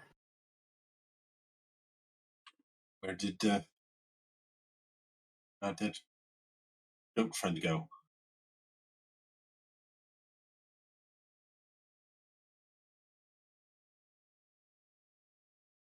Yeah, Taryn is gonna take a quick look around, like down the hallways, like left and right, to see if those seem the same.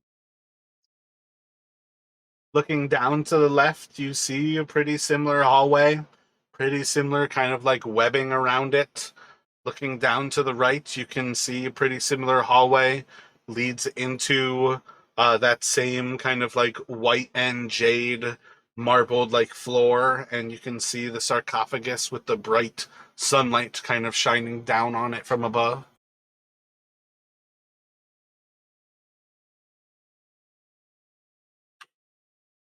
Any signs of any of the spilled ink that you'd seen by the where the body was on this in this area?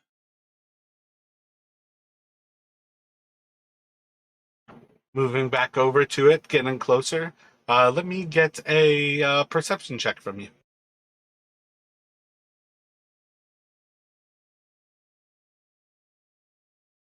Looking around, doesn't really seem to be any of the spilled ink, but it like doesn't have the blood or as well. But it might simply be something came by and cleaned it. It probably took you guys say like 5 or 10 minutes to walk around in a circle. It would be weird, but it's probably not the weirdest thing that you've sensed. Perhaps we should. Kiranos is going to gesture off towards where they'd seen the signs of the sarcophagus and kind of gesture. Perhaps we go that way. Yeah, I'm just curious about one thing. With the Taryn, like, can you guys just wait here for a couple of minutes and he'll run back the other way, like where we just came from? Gotcha, you're gonna go back around Yeah, and basically. leaving the others behind, Yep. everybody waiting behind. Kiranos will. Yeah, Terran asked him to, so Kiranos will wait, and Zeros will look a bit uncertain, but then stand his ground as well. You guys will watch as Taryn walks around, eventually going out of view. Taryn, you continue to walk around, eventually coming back down, where you will see the body of this half goat man. And then as you come down to the center where there should be your friends waiting, they don't seem to have waited for you.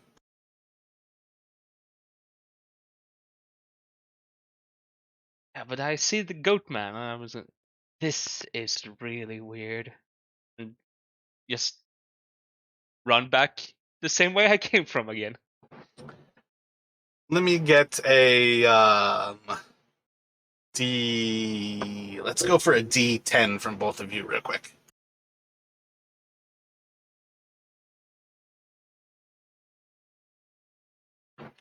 Running back around, about like 20 minutes later, Taryn's gonna come back into view from the south, comes back around, and you're going to see your three friends waiting, and no goat man.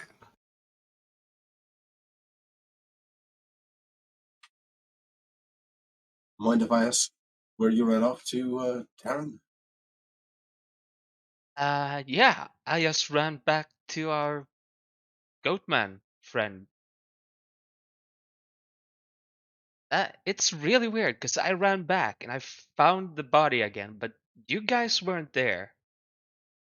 Then I ran back way we came from first time here, and now I can find you, but not the body. This place is weird. Kiranos is going to kind of like shake his head and almost like in disgust and Another one of the Cererak's tricks, no doubt. Place is full of them.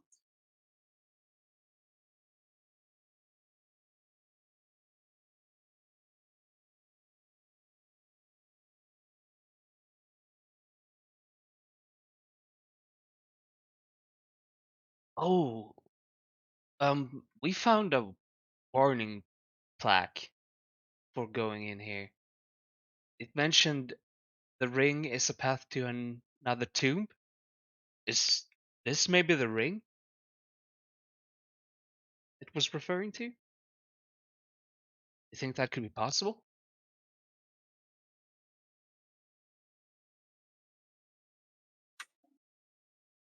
That does sound possible, actually. Wonder what they mean by another tomb, though. Could it be referring to the sarcophagus? And he's going to gesture off again to the There's the one that they kind of spotted off in the just kind of the edge of their light. Yeah, maybe. Well, we'll never know unless we go forward.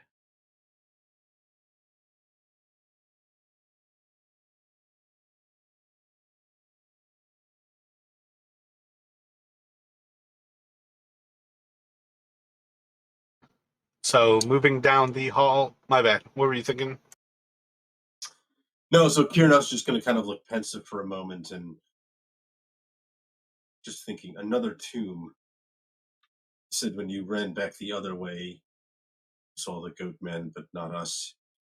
When you came back this way, us, but not the goat men. There'd be some sort of not a mirror effect exactly, but I don't know. But anyway, let's move on. And with that, Taryn will step out into the hallway and once again look for traps as he's moving forward. Gotcha. So kind of like moving to the east here. Exactly.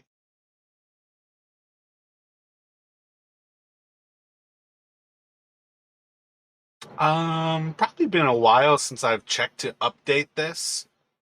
Oh shit, Karanos has an incredible passive investigation though. But am I correct? Terran is a passive investigation of a 13 right now. Taryn's passive investigation is 19. Okay, okay. Did you pick up a feat for that I just like didn't update? No, I've I got you. don't I've think I got you at did. 14, 13, 14 for your passives. What are they? Oh, there's 16, 19, and 20. Yeah, I don't think I've updated them for ages then.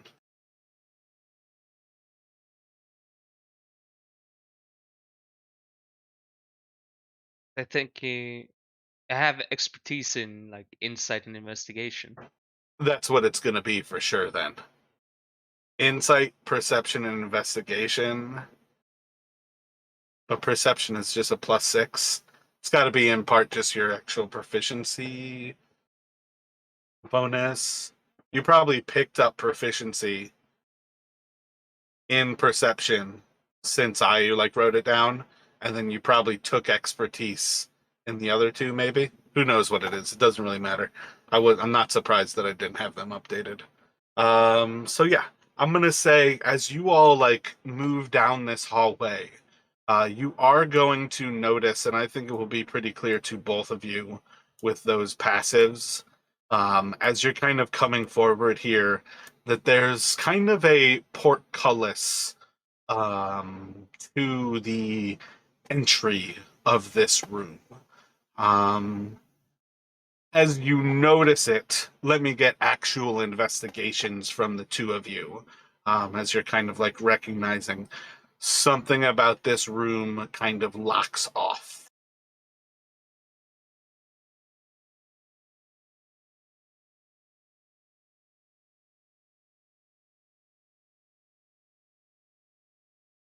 I'm glad you guys got the passives because I didn't want to reveal this section of my map because it shows you the actual portcullis and like why is this on my player version of the map? Yeah, so when you guys are looking over this, you can spot. I want to describe this in the right way, but regardless, it's just going to become what I describe. Basically, recognizing that there's a massive actual like block that's about 5 foot by 5 foot, the width of this hall, and it will descend from the ceiling. You can't quite recognize yet that it's probably a 20-foot column at least to block off the actual like entry into this room, but I would say at very least you guys can recognize that above you the ceiling changes in a way that there is a portcullis of a massive column of stone that can descend and block off this entryway into what you guys can now see is kind of like a hall opening up before you. I think light-wise, you're probably in a similar situation as what you can kind of see here, that there's basically a couple of like columns in the center of this. There is a sarcophagus. You can kind of see like a little bit of some sort of like humanoid figure. Can't quite make out what god it might be, other than basically they're like laying down on their back. And you can see this bright light kind of shining from above down onto this sarcophagus.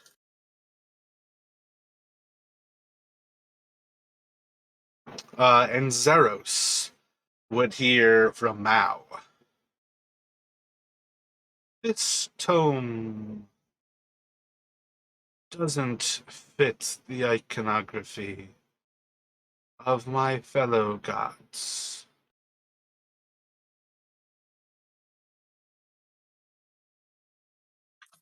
Zero's kind of, this being probably like the first time he has actually heard Mao, in his head will kind of give a little start, but then he will kind of share that with the others.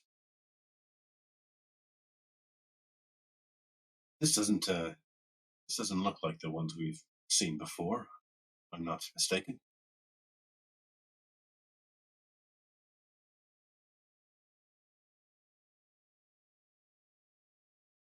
I think it might be. I mean, it's obvious some kind of trick, but I think it might be dangerous. Well, more dangerous than usual. So Mara, just to clarify, the block is currently down. Is it blocking our way, or is it just like? No, like it's up in the ceiling. You guys could move forward. You can't spot anything that's telling you that, like, if you step in front, where like Terran is at the edge of it, where it would descend from the ceiling, you guys can recognize that it can descend. You can't tell that it would block this whole like tunnel, but you can assume that it will block the tunnel. You can't see what will trip it. Just recognizing that there is essentially a portcullis here. Gotcha. Okay.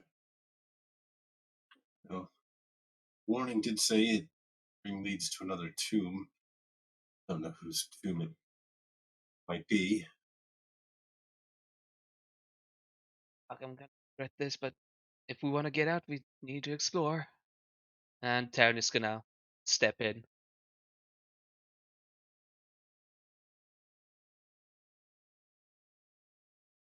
So stepping into the hall, nothing is going to immediately happen as you like cross underneath this kind of enclosure that you've recognized.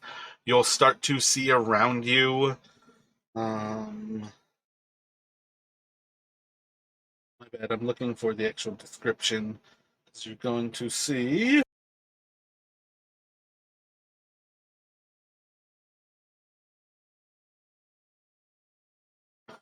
Alrighty. Yeah, I think with fully entering, the light is probably going to light up enough of this room to recognize that there's kind of like four corners of this room that have massive like stone statues kind of looking down from the walls, and they all seem to be um, I think basically let's go for demonoid. It describes them as gargoyles. Gargoyles are demonoid.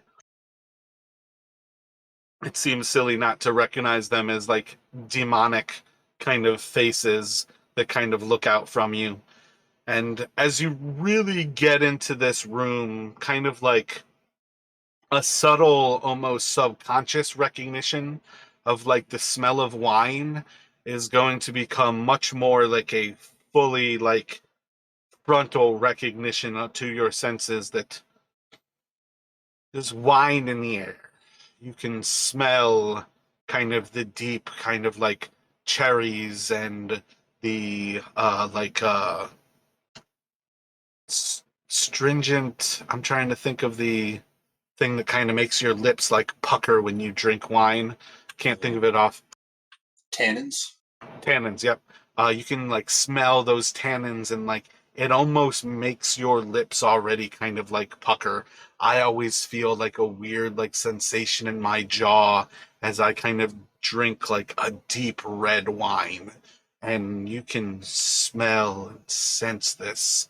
Anyone who is like an actual wine drinker of these four adventures would almost have this kind of delightful sensation and almost already start to just describing it. My mouth is watering.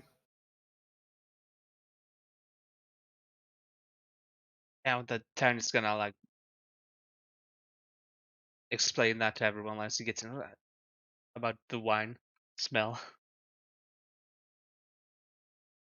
Yeah, and Kyranos would have moved to follow him in after he didn't get squashed crossing the threshold. So he'd be moving into the actual room as well.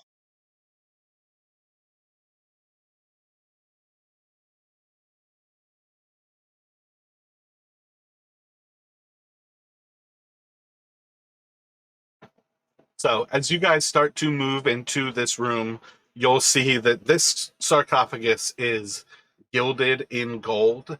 The light coming from above, it's not coming from a source. These are vaulted ceilings, and you can still kind of look, say 20 feet above you in the center of this hall. Like if you were between the actual like columns that make up the center. But outside of those columns, it's starting to actually come down in these long sweeping arches, in a way, basically, so you could kind of see like closer towards like the edge. It's probably only like 12 or so feet high, but like each little quadrant of this room is just a big kind of sweeping vaulted ceiling. And like the center area is all kind of like a rather smooth, like 20 feet high, but all of the other corners are all like with this kind of vaulted edge. My bad. It didn't work because I didn't have everybody over the screen.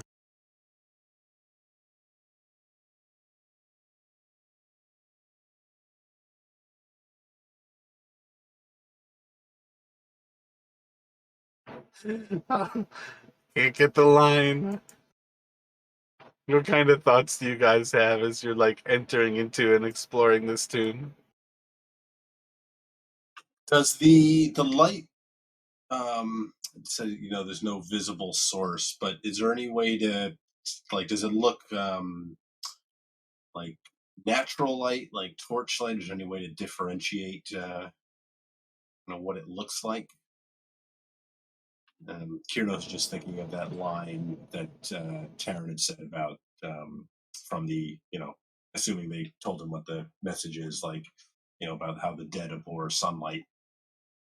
Yeah, I've got no reason for you not to have that second warning in mind at this point. In the same way, at this point, you can kind of recognize and remember like exploring the first level just as much too. As far as the light goes, I would say you're probably describing it in a way that I would say perception. But the fact of the matter is the way I described it, I would think go for Arcana because there isn't a natural reason for the light to be here. You should recognize that it's magical. But for what it's worth, I don't even think there needs to be a roll. I think this is a solid time to recognize this light seems, for all intents and purposes, like sunlight. Gotcha. And it seems to be shining like kind of directly down onto the sarcophagus. Kiernos is almost thinking it's like it's again thinking of the line, like almost like it's trapping, keeping whatever's in there inside. So he's going to look to Taryn and perhaps we shouldn't disturb it.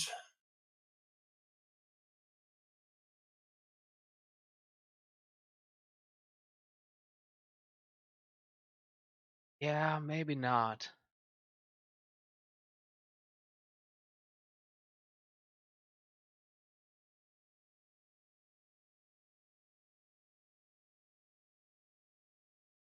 I certainly am curious what's inside.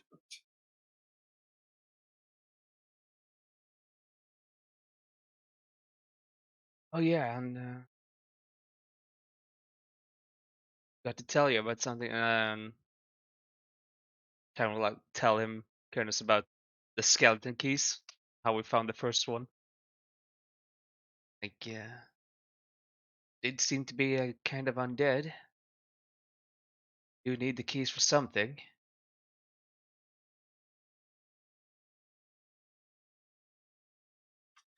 Well, I think it's that case. If you think it might be inside, we may have no choice but to try and take a look.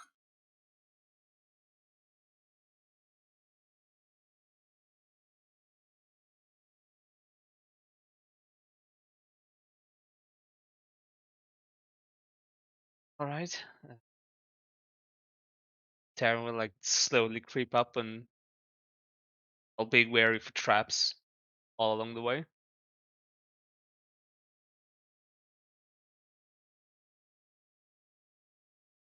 Gotcha. So moving up towards the actual sarcophagus, don't see anything, any evidence of any particular trap here. You can kind of get up to the sarcophagus with a little bit of an inspection.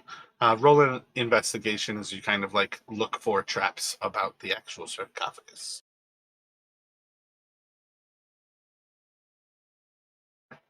Kind of like taking a few moments to look around the edges. You can see that the sarcophagus is top side is hinged, that it can start to extend and open. You don't see any sign of it being trapped. If you would like, you can open it up.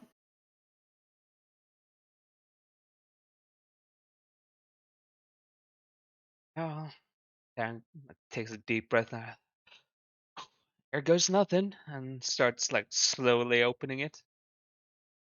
While peering inside just to see what he sees. Oh,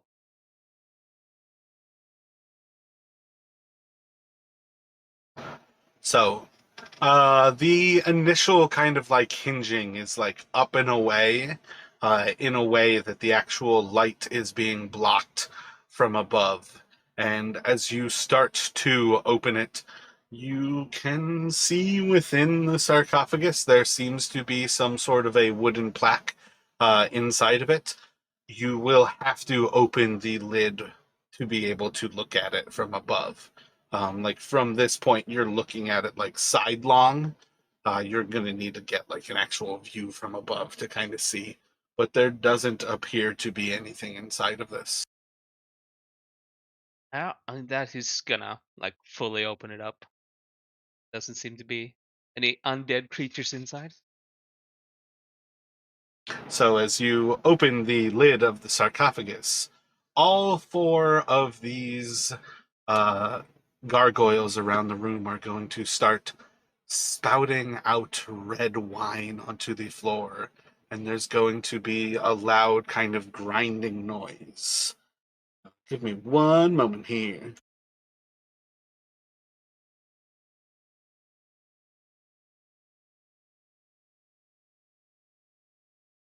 I think I know what that grinding noise is. Yeah, same here. I have a pretty good hunch.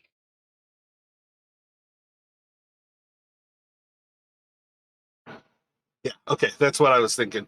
You guys do have an opportunity here as you start to hear the like pouring of wine and water all around you. You start to hear the grinding of this stone on the outside.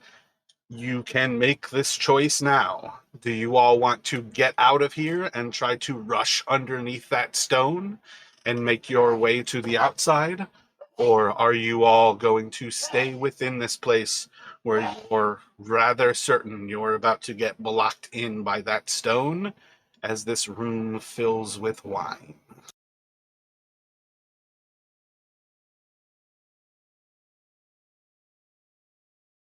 I think Kiranos is going to try to run out.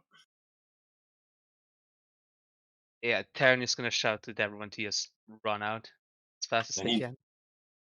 and if he can, Kiranos is going to attempt to try to misty step like as he's running to the other side, as if he can still see it before it, the sight gets blocked off. Gotcha, but you're otherwise having your sidekicks follow as well out. Yeah, I think yeah, with Terran So, shout and I was gonna say I think Quinn is even gonna get out before Terran at this. Like they're going first. so let me get a dexterity saving throw from everyone except for Kiranos. Kiranos, you can get out of here perfectly fine. Yeah, everybody was pretty well prepared for this. You all can get out and beyond. Uh, do, do, do, do. Yeah, and kind of right behind you, as the last person makes that kind of exit, you hear this massive slamming of the stone, and you can see that the hall is blocked off. Beyond you, you do not have a way to get back into that area. should have known something was wrong when I smelled that wine.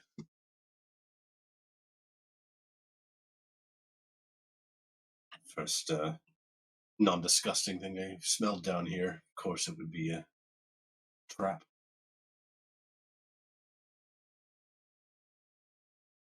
Well, to be fair, everything down here seems to be a trap. So doesn't seem to matter if it smells disgusting or not. Yes, yes. Still, it's some time since I've had good wine. So My think bad, about it. that was actually poorly described by me. The wine's not supposed to come out until the stone slams down. Oh, okay. I still don't think you guys would have stayed in that place once the stone starts moving. Uh, but I did jump the gun that the wine was coming out. Yeah. So he would just So in that case, he just referred to the smell of the wine as kind of like, yeah. But yeah, especially after being kind of wrapped up in a cocoon, Kiranos has no intention of being trapped if he can help it again.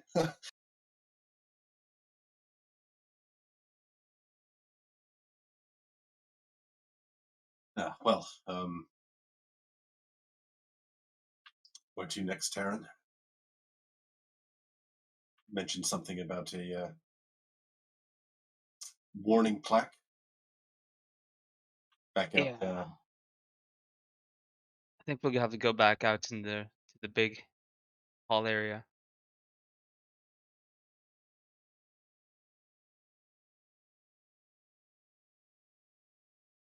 Actually, I feel like all the plaques are supposed to be lit by light. So I think that plaque would kind of be, you could almost see the end of this hallway coming back. Um, I feel like Asarak is basically fucking with you by having the warning being the only thing that's lit in this place. Which might have also made that sarcophagus look a little bit creepier because he's fucking with you by lighting the warnings, and then you see a well lit sarcophagus. Yeah, it's like you know it's that something terrible is going to happen, but it's like you can't like just not go closer to it. It's like in the horror. It's like in every horror movie where it's like, oh, some strange noise. Let me go right towards it. One of my favorite things about Cabin in the Woods, when they're like, whatever we do, we can't split up. And then they like release the pheromone, and his next line is, we should all split up and go to our rooms. Yeah, I love that movie. Yeah, it's great.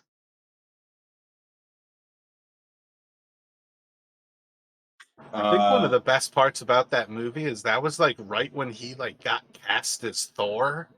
So he was incredibly not famous. And then by the time it came out, he was one of like the biggest, like most famous people. But yeah, my bad for getting distracted. I love that movie. yeah, I love the part with the merman or whatever at the end. Yeah. Um, yeah, so Kyrnos is gonna look towards Terran and kind of look towards the kind of the one hallway branching off to their right and then down, beyond the plaque and kind of which way next, Terran?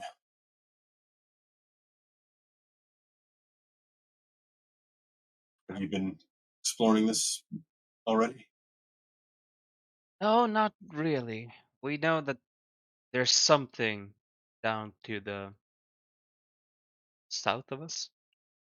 Like there's we heard some noises from down there. Saw some kind of movements, but haven't really seen what's that all about.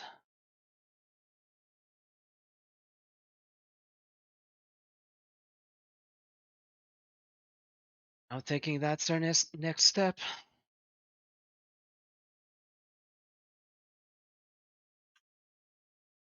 Fair enough. I'm right behind you.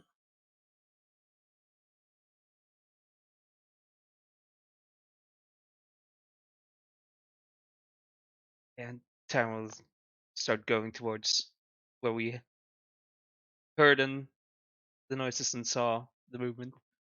How is Zeros doing with the light right now? Is it still like hooded or full blast? You've Uh, got Mykonos. Oh wait, Kyranos is using light as well. So technically, you've got like two sources of light. If you wanted to conserve oil, you could have it switched over to using the magical.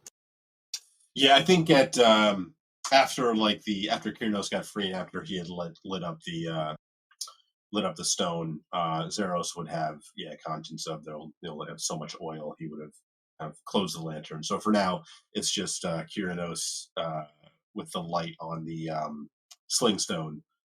So he's kind of holding it open in his palm right now. So like just 20 feet bright and That's an easy enough way to create a hooded lantern, but as well, don't forget you could technically light up the actual like filament and then use the hooded lantern, but with magical light. But yeah, like palming a stone in your hand would also create a similar thing. One of my favorite things about the light spell is actually creating flashlights where you're just like, and it's off, and it's on, and it's off. yeah, I was thinking like you could almost like if you needed to shut it off, just close his fist and essentially like shut the light off. Yeah, and you need like the mostly hooded form. You pretty much close your fist. Because I'll often do that actually when I'm walking around with a light and I don't want to blind myself. Like I run at night a lot. I run with a super bright flashlight on me. And when I turn it on, I keep most of the flashlight in my palm. And it makes it so you can adjust the light with your fingers, but you don't blind yourself because you're just casting it forward. But like the light I use is purposely meant to, if you saw this from pitch black, if you were somebody trying to attack me, you're gonna get blinded real bad and your night vision's just gonna be gone. Right. Yeah. But yeah, effectively, you've got magical light. So unless you're calling to reduce the light, Terran, right now you've got light being cast like kind of over your shoulder.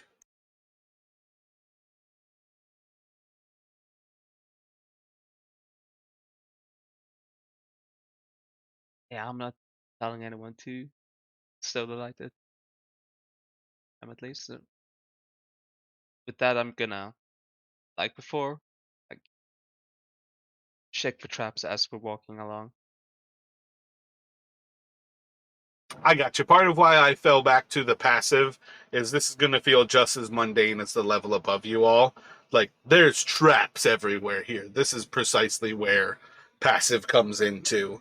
You're not doing constant checks. This is just when you're moving around constantly, how good are you at actually finding these traps?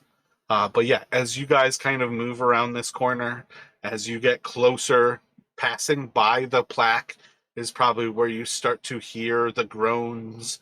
By the time you get towards the corner, you can kind of spot the first signs that there are indeed humanoid like heads extended from this wall, and the groans are louder, and you can start to see these are. I don't think there's any reason for you guys not to recognize zombies, but some sort of undead creatures, and you can like sense they know you're there and they're trying to make their way towards you to feed on your flesh. You can just see them kind of pulling at this door and they're just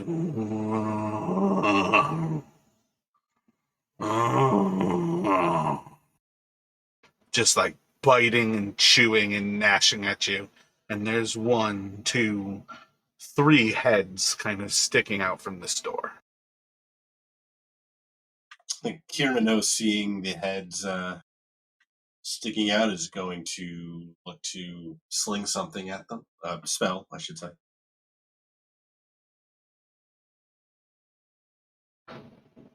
Gotcha. What are you going to do? He was going to throw a firebolt.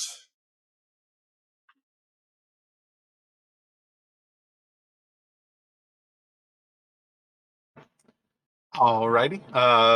Let me see the spellcast. As Kyrano starts to weave a spell, what would Terran do? What are the others thinking as he starts to pull on the weave and starts to manipulate this fire and then flings it away from his hand?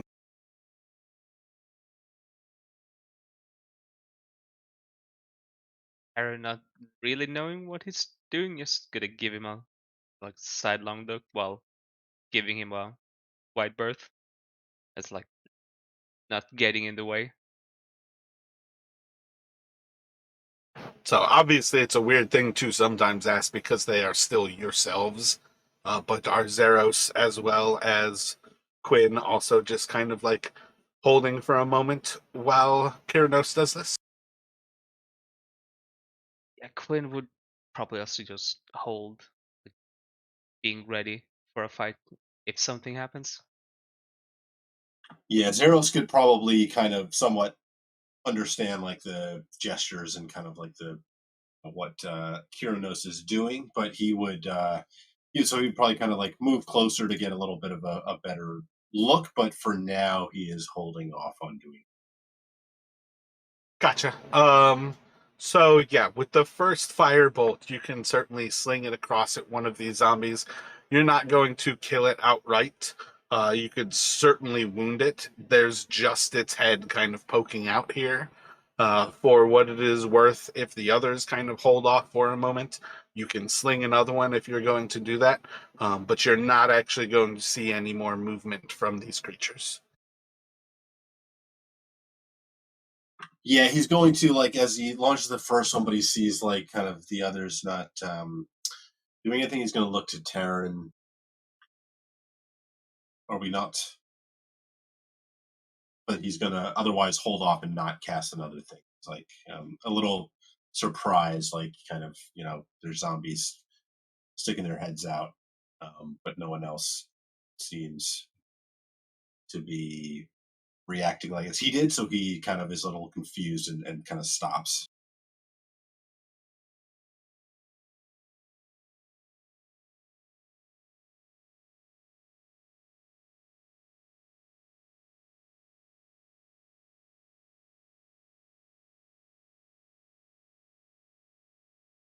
And that Tyrant would be like, "Oh, to be honest, don't seem to be like they're seem to me like they're getting out of there, so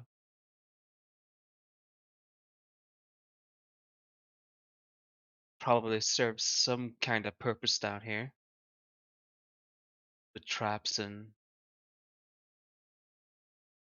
well, riddles and whatever s- there are things are down here. So might be it's a puzzle, might be it's just a sick yoke with zombie heads on a door. Not really sure, but not poking it until I know what.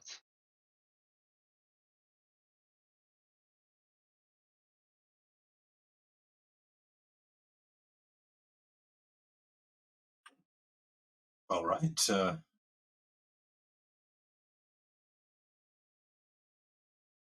Don't seem particularly talkative, but suppose we could. Do you want to try?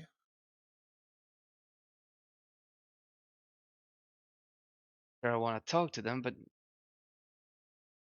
you're magic, right? You don't happen to know how to conjure sunlight from your hands or something. I don't know what you could do, but maybe? Afraid not. Fire, yes. Sunlight, no. Oh, it was worth to ask at least, but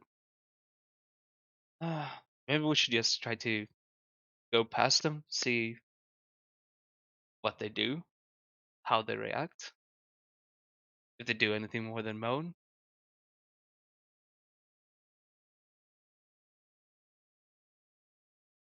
Uh, all right, I'll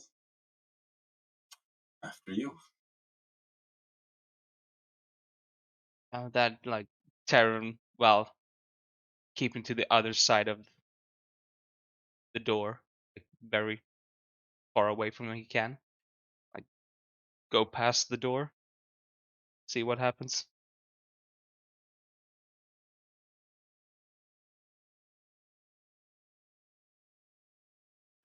All right, my bad. I already forgot that we were switching over to like trying to do one D&D style of inspiration, and I just looked at it. You guys have now rolled 4 nat 20s. On some level, keep in mind that you guys have inspiration. I'm just gonna say at this point, just keep in mind like both of your mains.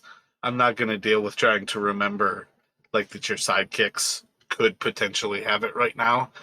Just keep in mind that like when you guys want to right now, you've got inspiration. You can take advantage and roll 2d20 whenever you want, and theoretically, these things should compound and continue to happen here. As you move closer to these creatures, you'll certainly gain more of an actual view of what is kind of binding them. They seem bound into this door, so there's something behind them. They cannot get any further. You could walk by. If you were to casually walk by, they could probably bite you. But basically, you're just kind of walking by a door that has 3 zombie heads sticking out of it. And each of these creatures you can see is just mindlessly trying to bite into your flesh.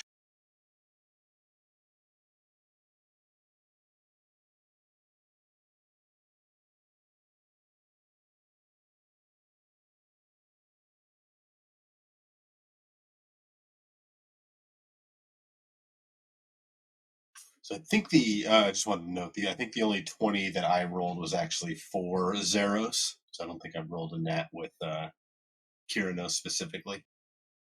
I got you. For what it's worth, when you guys are rocking out sidekicks, as far as I'm concerned, that's you, the player, can gain the inspiration. That's part of what I mean. I feel like it's silly to try to pretend you can do it with your sidekicks. So let's just go on the idea that it's you, the player. And yeah, I saw the one before. I think it was rolled while you were still under like the name Jarek. But I feel like I noticed one at least was yours. But regardless, Chris has rolled multiples as well, and technically he should give you the second one that he has. But yeah, just consider yourselves inspired at this point. Gotcha. Okay. Aside from the zombie head sticking out of the door, or is it the wall? Sorry, is it a door? I think it's clear enough that there's something beyond. It's not the same as just the walls. So yeah, I would say you can't like see anything about this door like a door handle, but there are indeed like these heads sticking out of something that is not simply the wall.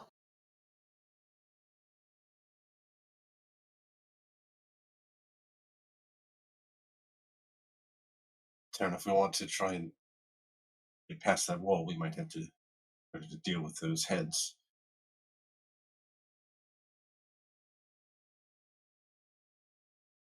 Would we want to try and just squeeze past them for now?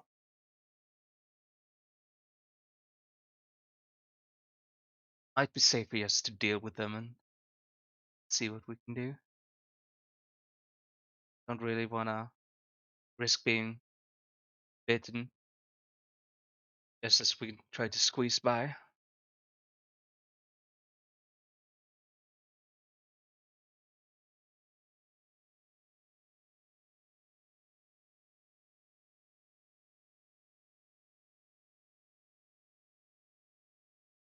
Is that the idea, just to squeeze by them at present?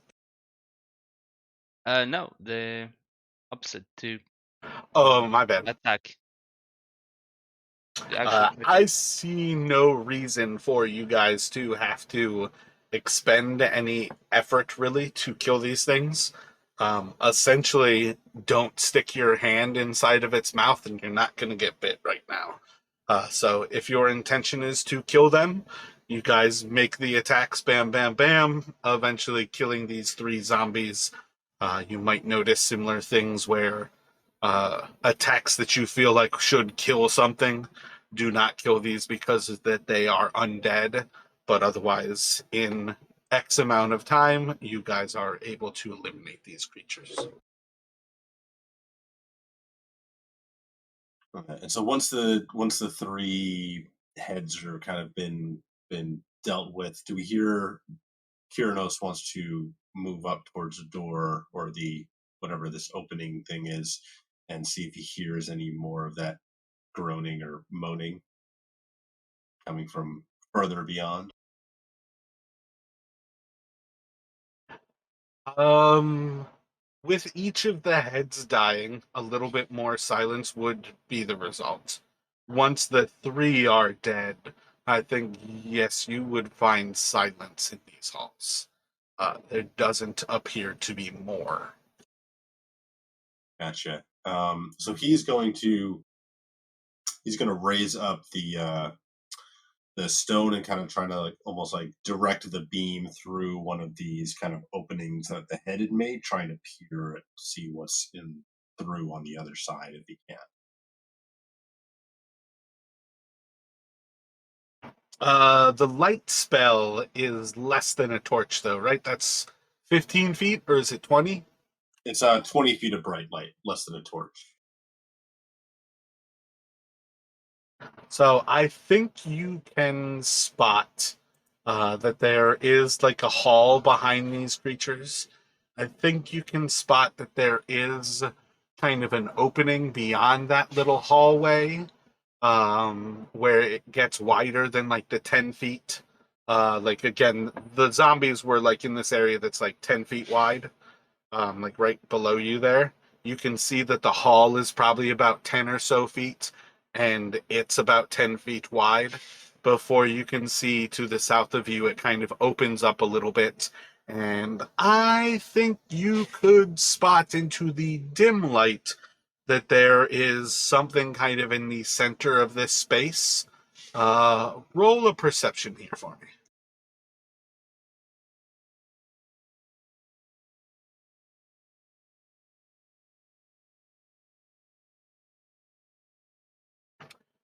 I'd say at present you can kind of spot that it seems to be like there's a wagon or maybe like some sort of like carriage kind of in the center of this space just to the south of you.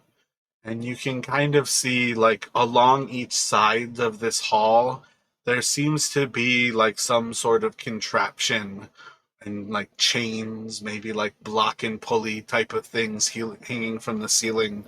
It's hard to really make out what's going on with it because they're really like holes about like what, like 14-inch circumference for a neck kind of thing.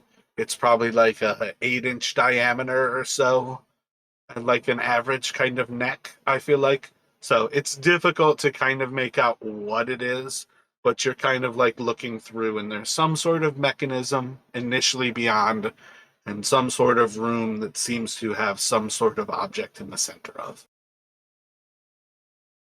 Kyrnos will pass along kind of what he sees to Taryn and the others, and kind of suggest perhaps there's an actual easier way in somewhere. Should we see if there's some sort of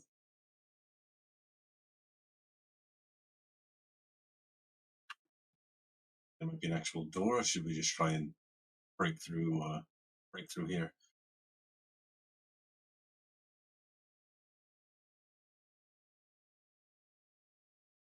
I think, honestly, I don't know what I think. Can Taryn like take a look at the wall, like see if there's any way for it to open up from where the zombies have been in, or if it's just like them stick their heads out. Make an investigation.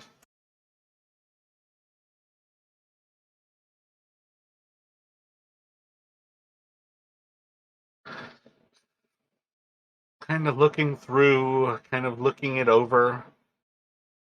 I think you could probably start to figure out that the warning might be discussing this little object here, where the dead abhor sunlight. You kind of look at this, and actually, that might be me giving too much information. But yeah, I'm going to go for it. You might be able to connect the dots there. The dead abhor sunlight. If you could make these things run away from you, it seems like the chains that were attached to them are attached to that structure that Keranos is bringing up, and that this door lifts. So at present, you guys have actually killed the door opener. The problem is the door opener wanted to feed on you. It's only when they move away from you that they would lift it.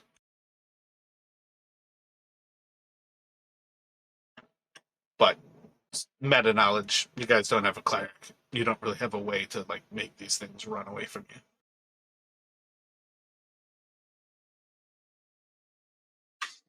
So Kyrnos is gonna look towards Taryn and the others, kind of shouldering off his pack. You'll see he's got a crowbar kind of tied to the outside of it. We would think we can force this open ourselves. Maybe we can Might try. need a couple of us, but I'm not still a bit weak, but with my best shot.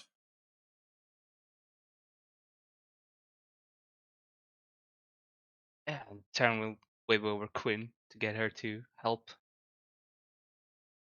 open the door as well. See if we can get something going. What's Quinn's strength score? At the moment, it is 14.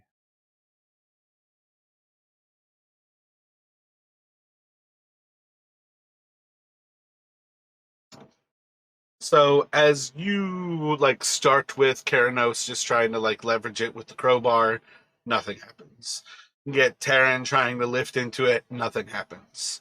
You call over Quinn and she starts to lift, and you guys start to actually lift this door. It's taking all of your strength to lift this. This is a massive structure. As you eventually get Zeros in there to make it at least a little bit easier, but you're still using pretty much everything you guys have to lift this. At very least, I would say, like, as an intelligence understanding, this door is weighing about 800 to 1,200 pounds. I don't know enough about like stone or kilograms to convert that over really quickly, but I would say assume it's like 1,000 kilograms. Yes, what 2.2 kilograms to the pound, something like that. 2.2, so what would that be? 1,600 to like 2,400 kilograms kind of thing. But yeah, when you guys actually like put the three of you like with Quinn can lift it. It essentially though takes all four of you to actively do it. Quite literally though, the three of your characters are the essentially like number of strength combined you need to lift it. Which would be funny if you had a really, really weak group, but kind of lifting into it. It's going to be one of those things where you guys are basically all going to lift it, and you have to just kind of do the count off, like 1, 2, 3, step through, and you just have to throw it behind you, kind of thing. It's not like throw it behind you; it's like step in front of it because it's going to slam down behind you, and if you leave, basically, if Taryn or Quinn lets go before Zeros or Kyrinos, the other people are getting crushed by this thing because it needs those two plus one other person to hold it up. Kyrinos or Zeros are the only ones who could let go first.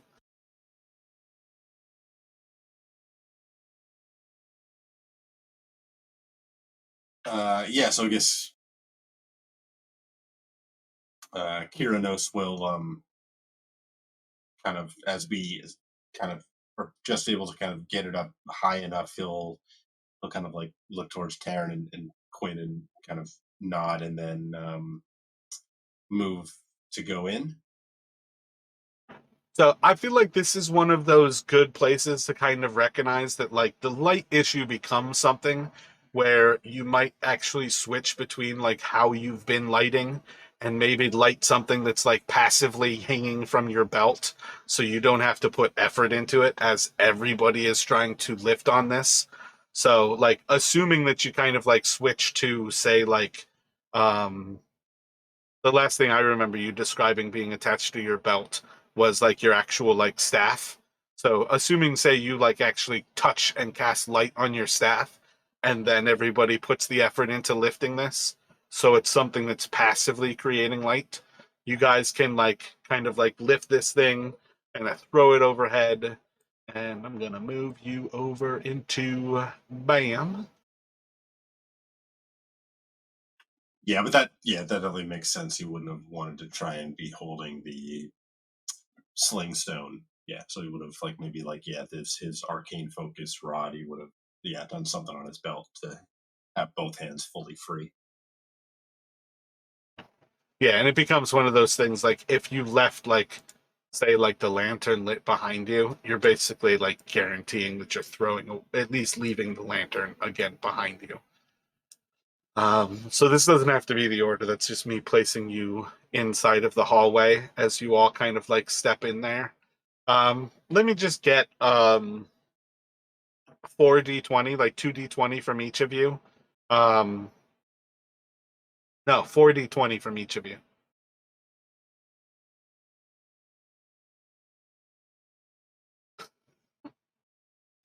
Guys really just wanted to tempt it.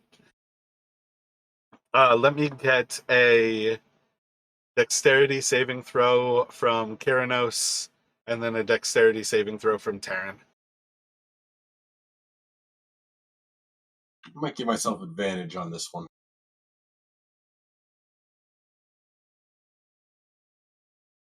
Oh, I might have said that wrong, but it would have been Zeros, not Kyrinos.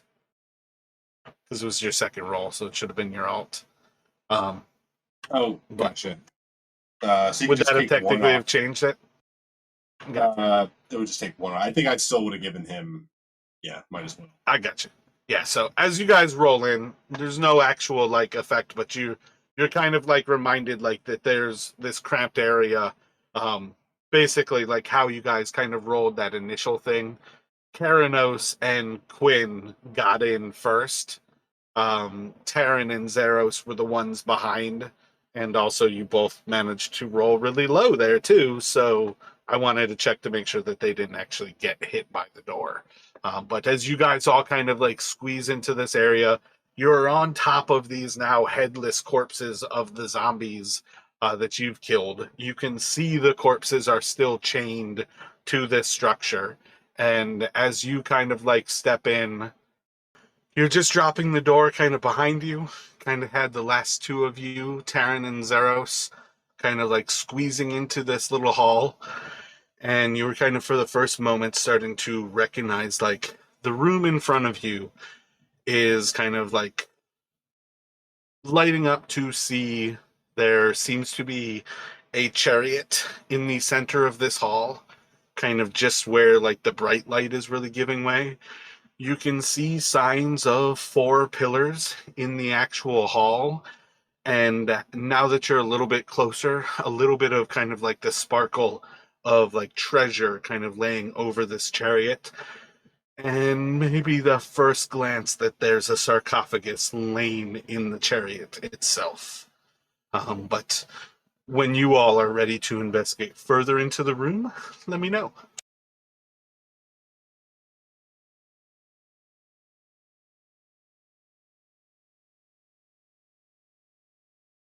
Yeah, Kyranos will start cautiously moving forward towards the chariot. And Terran will follow him.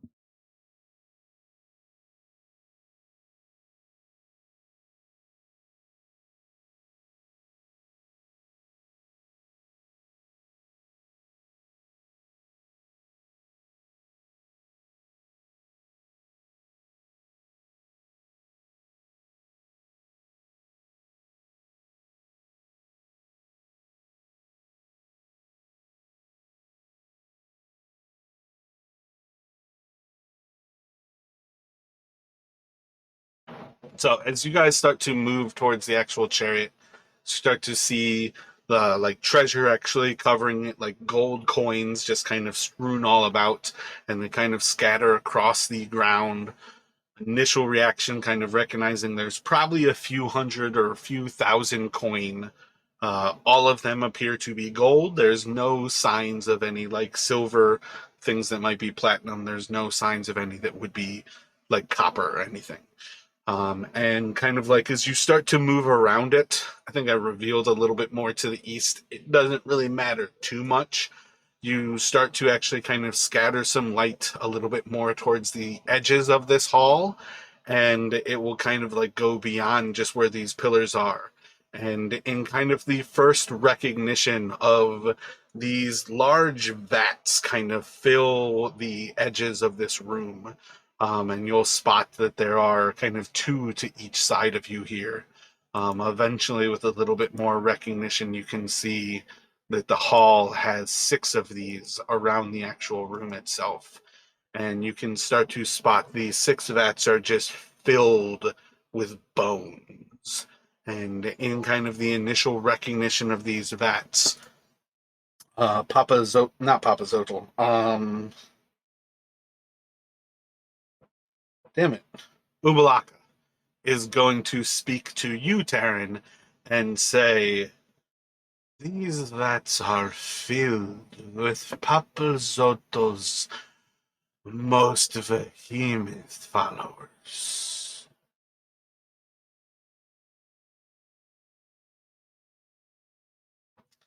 And maybe also adding, their zealotry will not be stopped simply by death.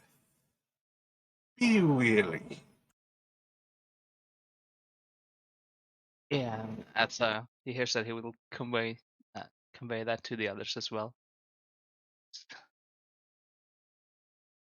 And then as you explore the room towards the back, you're going to see that there is a shield hanging across the actual wall, and it seems to depict a Chalton warrior who's holding like a spear and a sword. And this shield has a plaque below it that says, "Bow before no one." you'll see that there are four like bronze statues of Chalton warriors. One of them holds a spear, two of them hold swords, and the third is faceless and has no weapons. Hmm. This plaque says bow before no one. Serarak's warning said bow before the intoned god.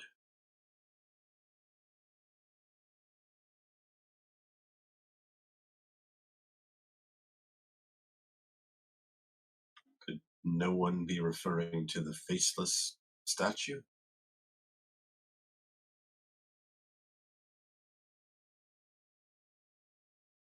I mean, it's certainly a possibility. It's likely, but then again, could be a trick as well. It says bow before no one, and might be more literal. It's like, don't bow. So Kyrinos kind of is moving, you know,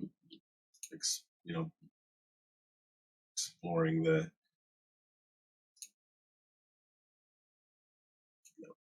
edges of this room here.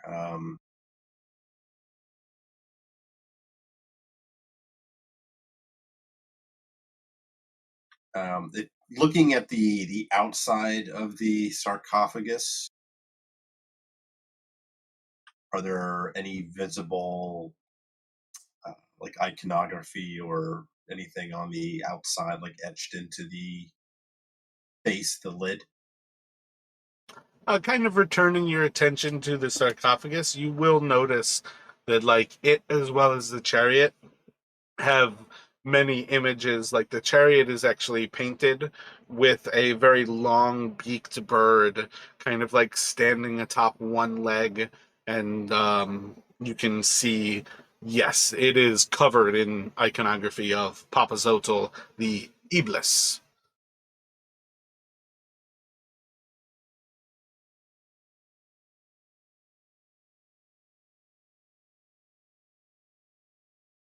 But again, it would be more so on the actual chariot, as much of the sarcophagus is actually covered by like the gold coins. Gotcha. Okay.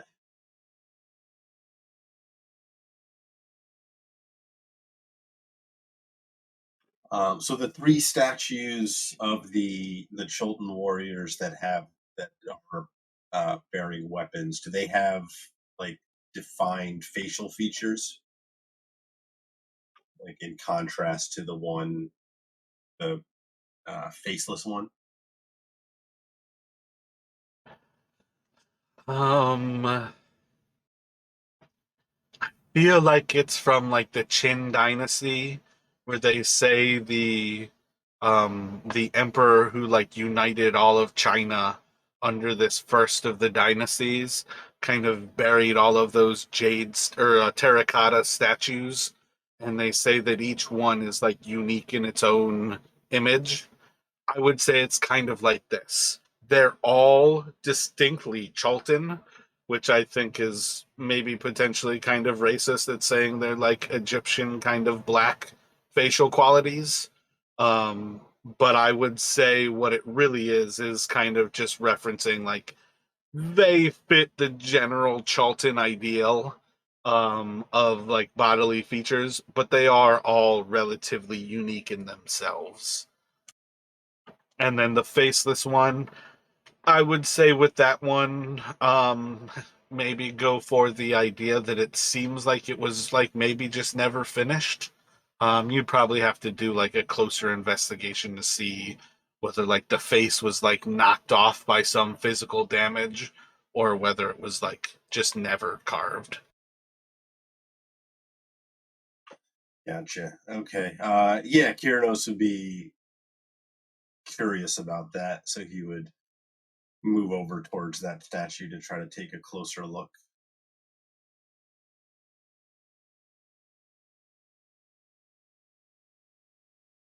Gotcha. So let me get an investigation from you. Or you could do insight.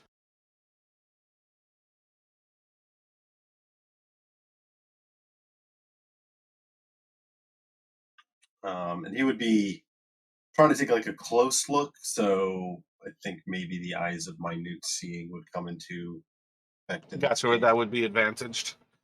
Yeah. Yeah, I think we could go for.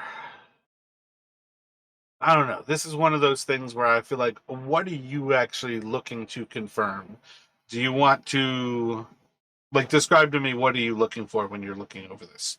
What are you, Justin, curious about? Yeah, so my thinking it's like the bow before no one, and then I'm thinking, okay, if this one is like intentionally left essentially without a face, without like identifying I think features. you can 100% confirm that feeling. That where these other ones seem like individual warriors, this one is a faceless warrior. Very much kind of like Game of Thrones kind of thing. This is no one. Gotcha. Okay. Yeah, so he's gonna turn back towards Taryn and kind of again kind of I had to guess I'd say perhaps we bow before this one. All right, uh, let's do that. See if something happens. So my idea, so I will take the risk. And so Kyrinos will move in from I'm not sure whichever one of these statues it is, and go to kind of do a I guess like a formal bow.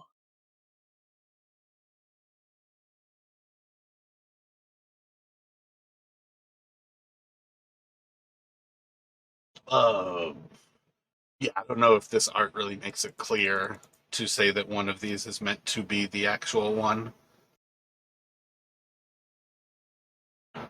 But I would say, for what it is worth, like you guys can go to the one that you understand is no one. Looks like it might be the one just to the right of where you are, the inside one. I feel like I can kind of see facial features. Yep, I feel like I can see that one almost looks like it doesn't have a head to me, rather than like is featureless. Um, oh, I can see why the other ones are Charlton though, because they're cat people. They're the actual can shit. I can't think of it, but the cat people. And then the one to like the left and close looks almost like elvish to me, but I would say yeah, that one is your no one. When you bow to it, nothing seems to happen.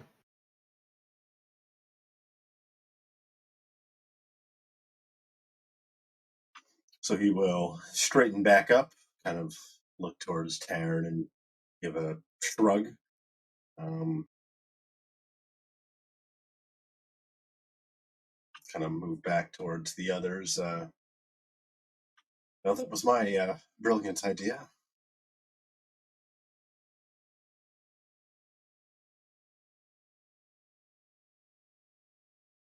Oh, I mean, sure, nothing seems to have happened, but at least nothing bad happened as well. So I say that's a win in my book. Fair point. Yeah, Terran is gonna move towards the sarcophagi. Just like try to take a look at it without touching it for the moment. Gotcha. What are you looking for? It's generally looking it over, I guess, like what's lying on top of it, what's on the sides of it. Does it seem to be Gotcha. stuck to the chariot and stuff? Do you think you're being just as careful not to touch all of the things kind of strewn around it, or are you more concerned like not to touch the sarcophagus? Uh, Probably yes, not to touch the sarcophagus. So, as you start to move in and get closer to the sarcophagus to look it over, let me have a dexterity check from you.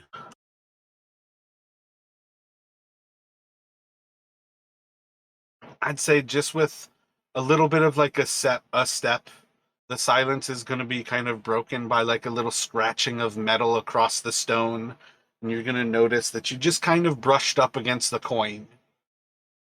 And then very quickly, you're all going to start to hear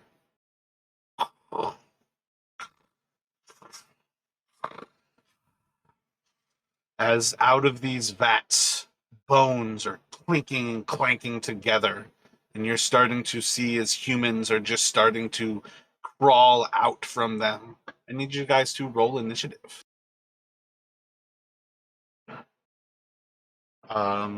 Let's see. So, Taryn, as you brush into this coin, and start to immediately sense all of these like skeletal figures starting to form around you, coming out of all of these vats. What are you thinking?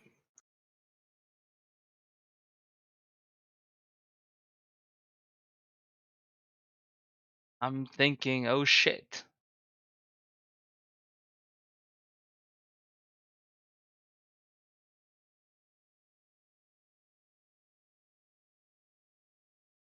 Definitely, oh shit.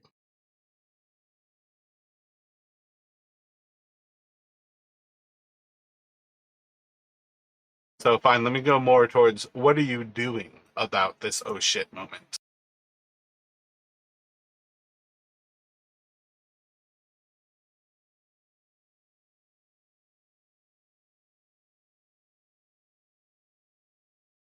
Yeah, not sure. I'm just gonna dive into it, I guess, here. And like move like that and attack the one south of me. S- That's a lot of skeletons.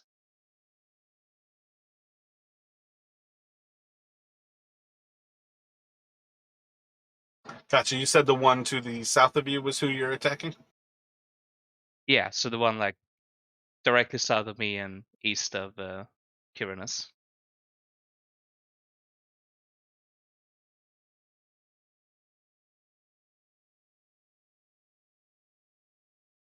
Oh, and I mean, I already rolled, but I was gonna do the charge thing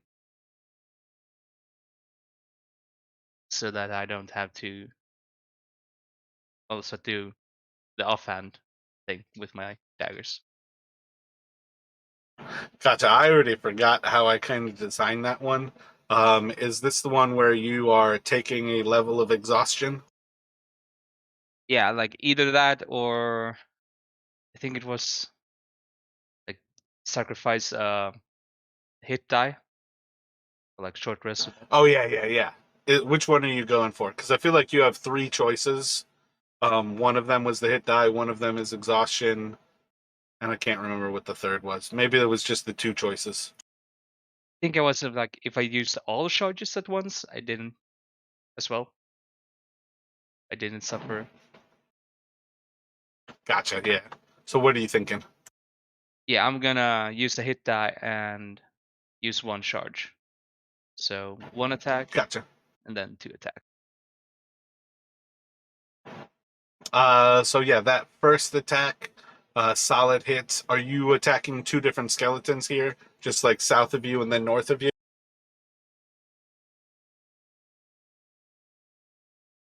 Yeah, actually, I'm probably gonna do that just because I want to spread out the damage a bit because there's so many of them. Same time, do I? No, actually, I want to concentrate everything on the south one. Gotcha. So 1, 2, bam, bam. You will knock out that creature, and kind of like as fast as the bones are coming together, they're going to crumble apart. What is Quinn doing? And of course, you can move or take. I think that frees up now your bonus action if you wanted to do something else.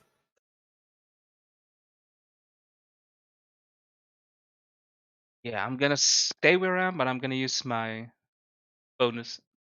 Wait, I can't do that.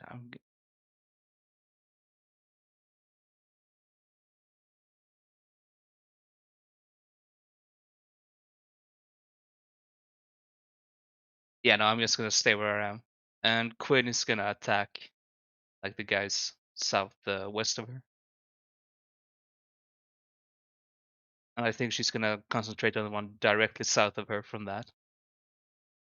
Gotcha. So she's gonna do 2 attacks at that one.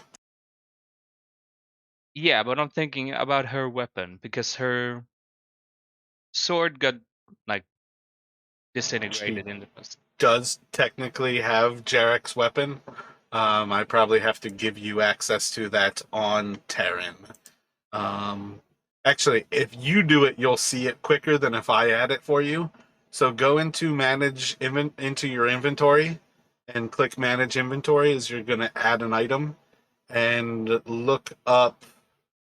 Damn, I wish I could remember the name of it. You've used it so many times, Justin. Do you know the name offhand? Magol. Yeah, if you And search then- MAG, you should see it. Magol Gronithal. Yes, like Magol O.E. Baunost. I don't know how to pronounce that, but Yeah, Yeah, it was like Magal. Old Oh, English. I us. Yeah, that's a, So with that, she can use it as a greatsword, but also as the magical version of it. oh yeah, she's gonna use the like because that's what she's used to, like the Zweihander greatsword. So 2d8 plus 1. But it's also magical is one of the things that's really nice about that too. I don't think she would have any reason to use the other like blades that it does. It was after all like designed for Justin like using the two-handed.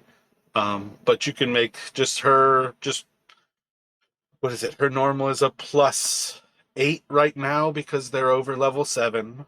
So +9 to hit, but just roll a d20 basically. Or rather 2d20 because you'll make 2 attacks with it. Are you going for 2 different skeletons or are you going to go for 2 attacks at 1 skeleton? She's gonna focus on the one south of her. So 2 attacks on one, just to make sure that one gets down. Gotcha. So roll 2d20. Plus, I think I just said 9. So both of those are going to be solid hits. Actually, I And then think I added it to her attack, so I think that should be right. So like 17 and 11 would be. you actually rolled a 2. I got you. Um, yeah, so sadly, that second one is going to just like a slash across it, and as she draws back through to like bring the blade around, there's just going to be like a tink off of the stone of the pillar beside her, and her next attack is just kind of offset from the weight of the blade, has no weight. I don't know how the blade would hit into stone when it's light. I mean, that could be it. She's used to having a weight and like. Yeah, I think that probably makes more sense that she is not yet ready to be swinging something that has no like weight to it. That her attacks are used to this. And as she draws it across, she almost like expects the blade to kind of like draw her forward, and she's just gonna go a little bit shy of the actual skeleton that's forming. But she only barely missed it. This is to now tell you guys you pretty much have to roll really, really low to miss these skeletons. Um, and she will still kill the one that she did hit as she draws across it. And then we're going to go to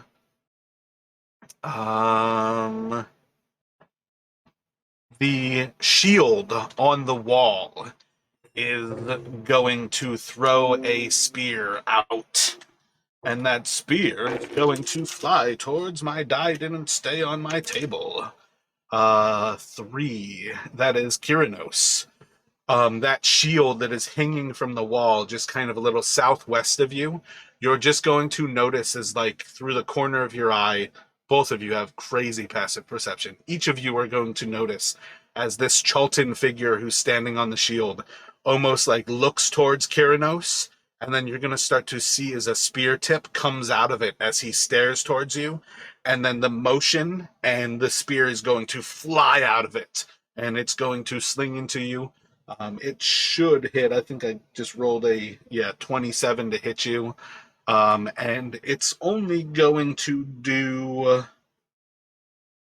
Well, that's a pretty big only here. 48, say 5. Oh, wait, you have resistance to force damage, right? Yes. So 2 force damage to you.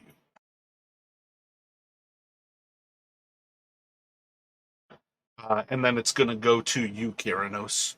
What would you like to do? All right, yeah. So Kyranos is going to kind of seeing it out of the corner of his eye, but not able to quite get out of the way. He's going to move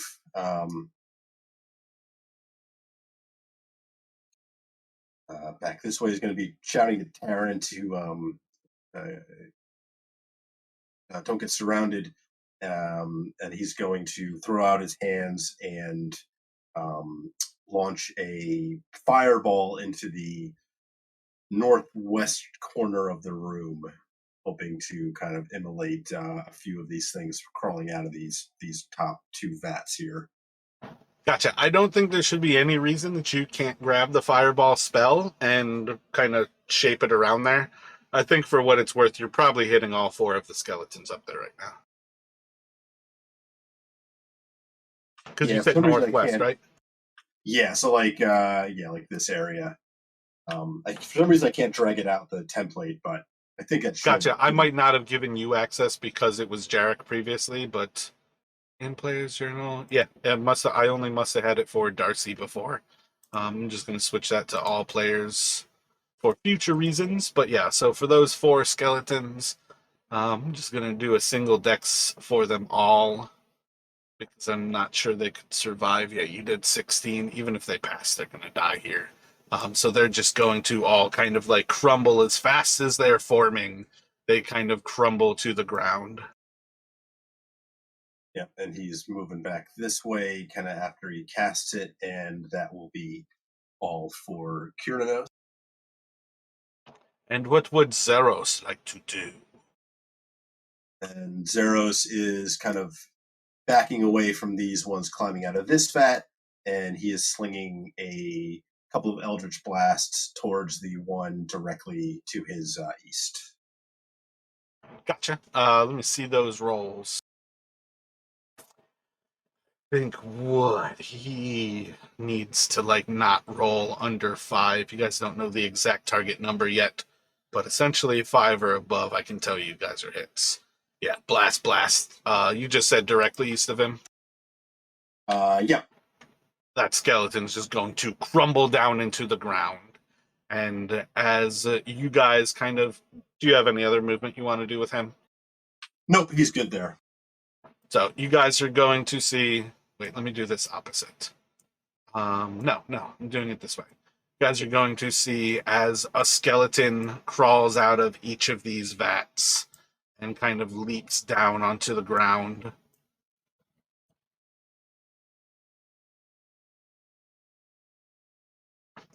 And what do I got? I've got 4, 8, 11 of them right now. We're gonna go... 2 is Quinn. So we're gonna do 3 on each of you. So first one is going to be Taryn with 3 attacking him. Let's say, what do they got? +4, 15 hit you, Taryn? What's your AC? My AC is 17. 17? So let's say one of them hits you and it does 3 piercing damage to you. And then we're going to do 2 on Quinn. Both of them hit her, and they're going to do... just let me get 2 Constitution saving throws. Pretty much don't roll a 1 with either of them. So she'll lose 1 hit point. And then we're going to do Kyranos with 3 of them attacking you. It's pretty bad. I don't think any of those are going to hit you. Maybe one of them hits you, do 3 damage. And then 3 of them on Zeros. 7, same thing. I feel like let's go for 1 of them hits you, and it does 4 damage. Don't roll a 1 or a 2 on his con save. Excellent. By the way, guys, I'm trying something new where instead of actually rolling attacks and damage, I am interpreting 2d20 to see how likely they are to hit, how likely they are to do low or max damage. So it speeds up combat.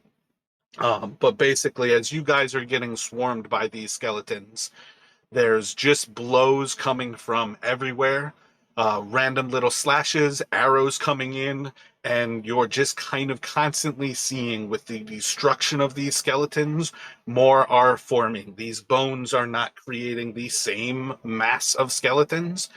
Like some of the bones that you just burnt with that fireball form some of the skeletons that kind of grew out of these vats. This room is alive with skeletons. And it's going back to the top of the order with Terran. What would you like to do?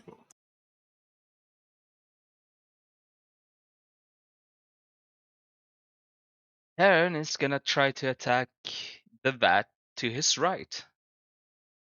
See, Gotcha. Are you going to do anything special while you're attacking that, or are you just doing 2 normal attacks at it? I'm gonna give myself advantage just because I can. Gotcha. Using your inspiration? Yeah, and then like Excellent. 2 normal attacks.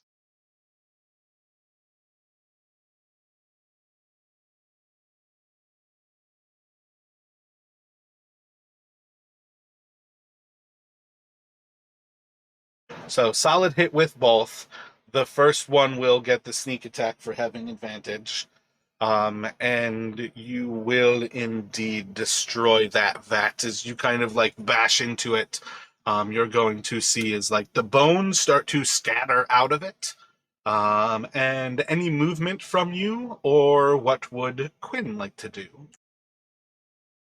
And also potentially, do you yell out, "Attack the vat"? Oh, yeah, I am gonna yell out because, well, it seems like they're coming from the vats. Seem to be endlessly coming from the vats.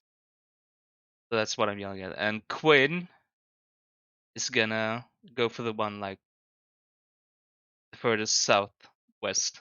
So step between these two. Gotcha. Just kind of like shouldering into each of them. You push through and just going 2 big swings into that southwestern vat. Yes, exactly that. Let's see. Kind of same idea. You're looking for like not 5s. Yeah, 2 solid hits. A little bit of resistance from that second one where you wonder if you just beyond hitting it. 21 points of damage. You've got massive cracks into that vat. Probably have a pretty good sense 1 more hit and you can destroy that vat. And then this is where, again, there's going to be a spear that flies out. Where'd my D4 go? Gonna go for a D8. Spear flies out towards Terran. Pretty bad roll and definitely bad damage. You said 17 AC. I'd say that's a big miss. It's just gonna kind of fly beyond you. And kind of the moment the spear like hits into something, it disappears, and it's gonna go to Kyranos. What would you like to do? All right, so Kyranos hearing Terran's call and kind of seeing out of the corner of his eye Quinn smashing into one of the vats. He is going to try to help her out and trying to cast something that'll maybe focus a little more on the vat specifically. Is just going to cast a Ooh, firebolt. give me one moment here. My bad. Let me kind of adjust this a little bit. I'm not going to adjust the damage because it was just kind of group damage anyways. I'm going to say you destroyed these 2 vats, and I'm not going to spawn these 2 skeletons. Okay, I wasn't sure, like with the fireball. I was thinking maybe I could Yeah, focus. I didn't really think that one through fully, but I think the fireball's functional enough to say It's able to smash those. Okay. But I think he will still, in this case, launch a fire bolt at the remaining one on the left side here. Gotcha, like backing up Quinn. Yeah.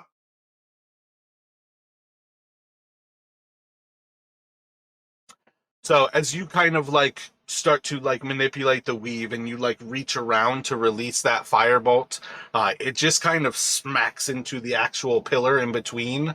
While you're trying not to hit Quinn, you basically just find the inanimate object, sadly, jumped in front of your view. Who put that column there? I don't know, but they were wise to do it. That vat is okay. You can move yourself otherwise. What would Zeros like to do? So Zeros is going to move to the other side of this pillar, trying to kind of, again, also similarly avoid Quinn, and similarly launching a couple of Eldritch Blasts at the vat.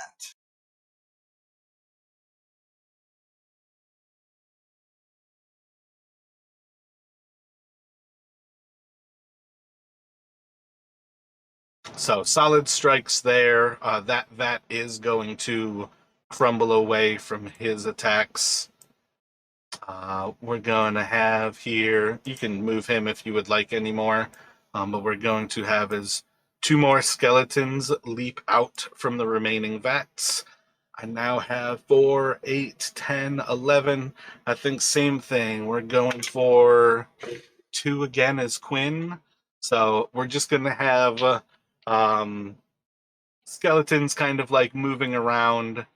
They don't necessarily need to be like physical attacks to kind of get at you here, but they're kind of like moving with the actual kind of flow of you guys. There's arrows and strikes coming from all distances, and we're just going to go down the list of you.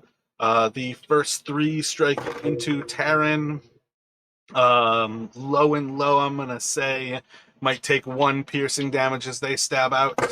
Quinn, she's not even going to get hit by these first 2.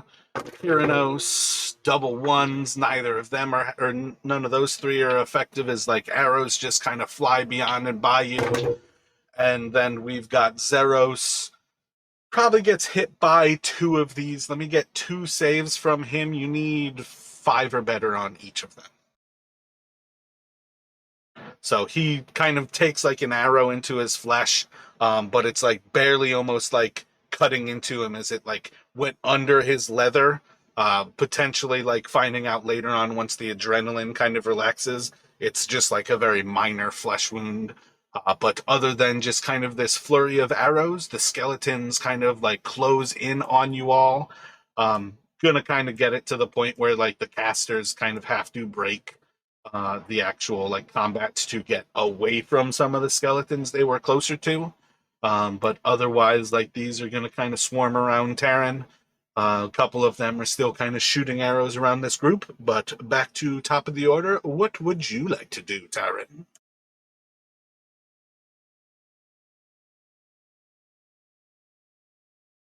Yeah, Terran is gonna, just can, bonus action disengage. So I don't get the hit, and I'm sure if it's really worth it. Just to go down here to attack the bat, and I'm gonna use one of my charges, so 1 more hit die burned as I get my 2 attacks. Did I phrase that where you gain advantage, or is it just that you can sneak attack on all of your attacks? I think it was just like I can sneak attack on all my attacks. Like, Gotcha. That's kind of what I was thinking, but you can make those 2 attacks here.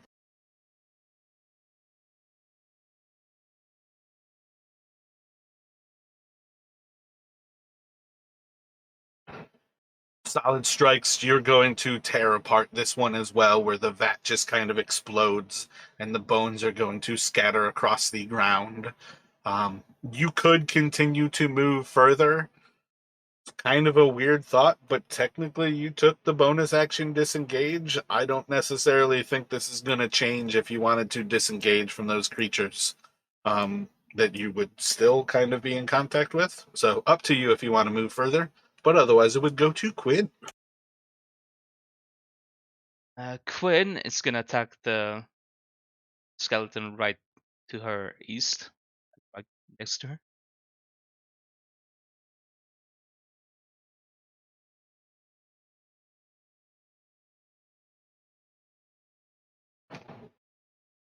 Gotcha. Were those both striking into the same skeleton? Yeah.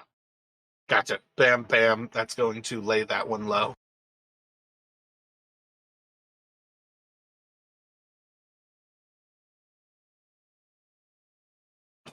And then this is going to go back to, yeah, you can do any movement that you would like. 4 is going to be into Zeros as the shielded creature is going to throw a spear out. This is one of the weird ones where I kind of have to deal with it. 15-15 is definitely a hit. It's definitely going to be a greater amount of damage. But because it is a saving throw, I think what he saves against the average is 18. If he Okay, so Zeros, you need to make a Constitution saving throw. You're looking for a DC 18. If you fail this, you're losing 4 wounds. This is very bad for the sidekicks.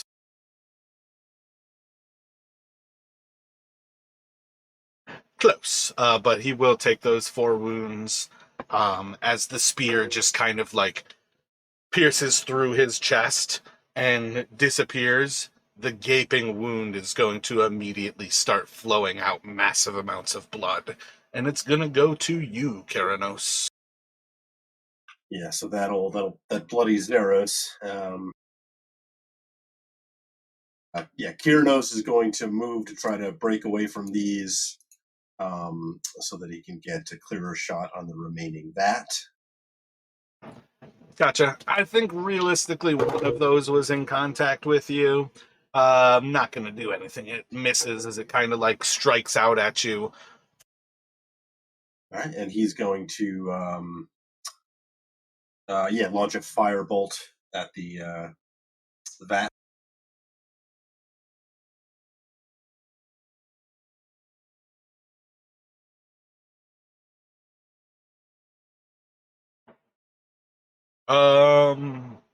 Just kind of like smashes into the glass, and it leaves kind of like a charred kind of remain to it, but it doesn't seem to do anything to the vat itself. Yeah, and Effectively, that's a miss, like, because it's an inanimate object. It's kind of weird. Like, you don't have to like try to hit it. It's just like, is it effective? yeah. So Zeros is going to similarly try to break away, almost trying to get down towards Quinn, and as he goes, as he like kind of sees an opening, launching a couple of Eldritch blasts at the same remaining vat. Gotcha. So when he moves away from that skeleton, that one is going to strike out at him. It will get a hit. Let's go for the idea of a 5+ on your con save. And then the first Eldritch Blast will hit. The second is going to miss. And that it's taking a little bit of damage. You guys can definitely understand, like, you can recognize these can be destroyed pretty easily, but this one just has like cracks almost to like this outer layer. It's not necessarily bloodied. Yeah. And then after, let's see, the skeletons are on 18, so we're getting one more skeleton here.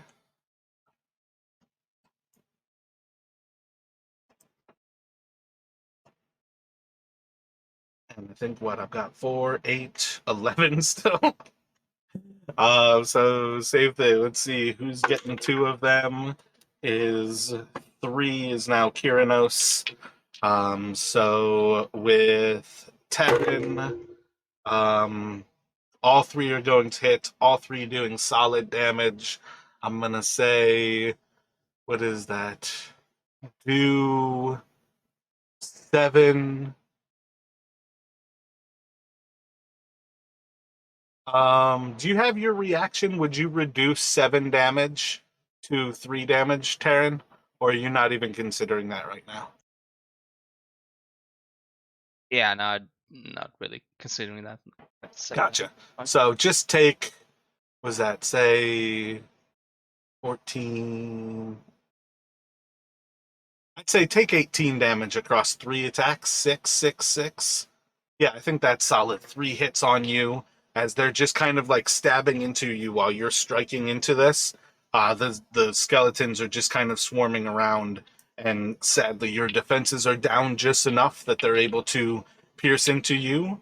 And then 3 of them into Quinn. Not gonna get past her armor where she's got to make any sort of save.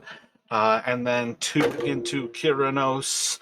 You've just got a couple of arrows kind of fly towards you as another's going to cross in.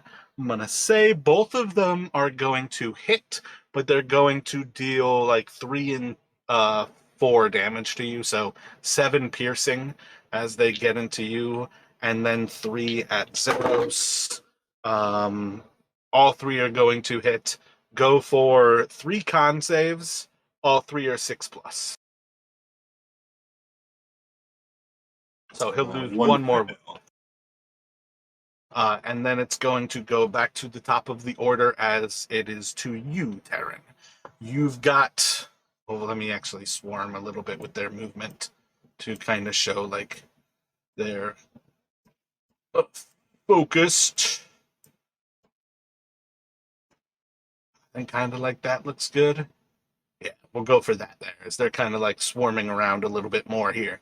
You've got 3 on you, Terran.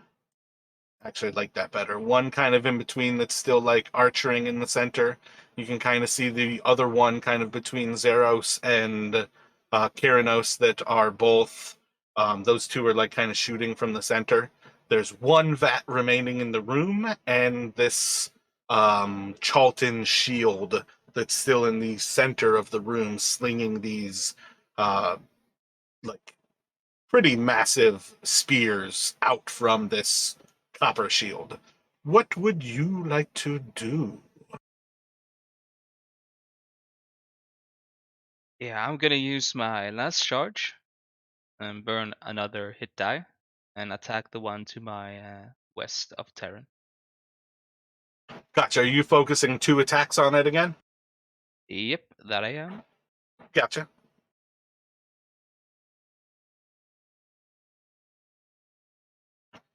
Yeah, with that one, as you just like 1-2 into the creature, you're just going to like drop the blade into its skull, and this thing is deanimating before your eyes as you're a little bit faster than your reaction, stabbing the other blade right into its clavicle, and this thing's still like losing the magical weave that holds it together. It was dead before your second blow hits it, but you can certainly kill it. Would you like to bonus action disengage here, or is there any other movement before Quinn? No, I'm actually gonna stay where I am, and then Quinn is gonna attack one to her west.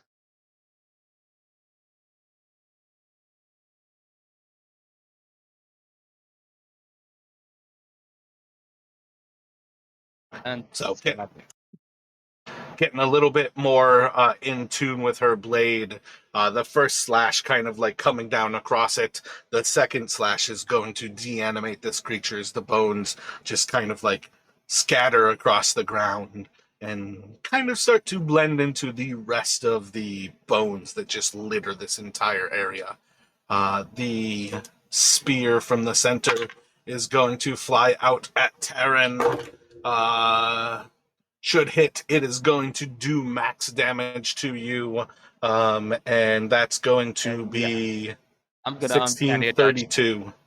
Gotcha. So you'll take 16 force damage as this blade like sinks into like the side of your throat, and you've got a pretty bad wound as the spear like flies back out, almost tearing away some of the flesh before the spear itself just dissipates into the weave, as it is a magical item. It's or a magical creation itself. It's gonna go to Kyranos. All right, so Kyranos is again going to um, try to move, essentially trying to get to about.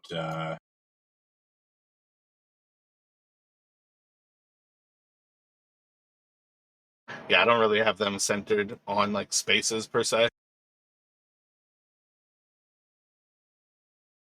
Actually, there. Sorry. And you'll see he's going to kind of like gripping the rod that he was carrying in one hand, kind of lifting it up and muttering, and then he's going to kind of like bring it forward and bring his other hand forward, almost like together. And you'll see like this blazing line of fire shoot out, emanating from it. He's going to cast Agonazar's Scorcher down towards the vat.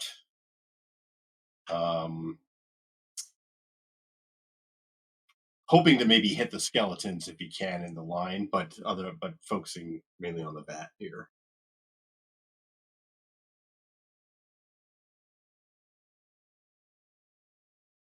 Yeah, I don't see any reason why you couldn't put the line over them.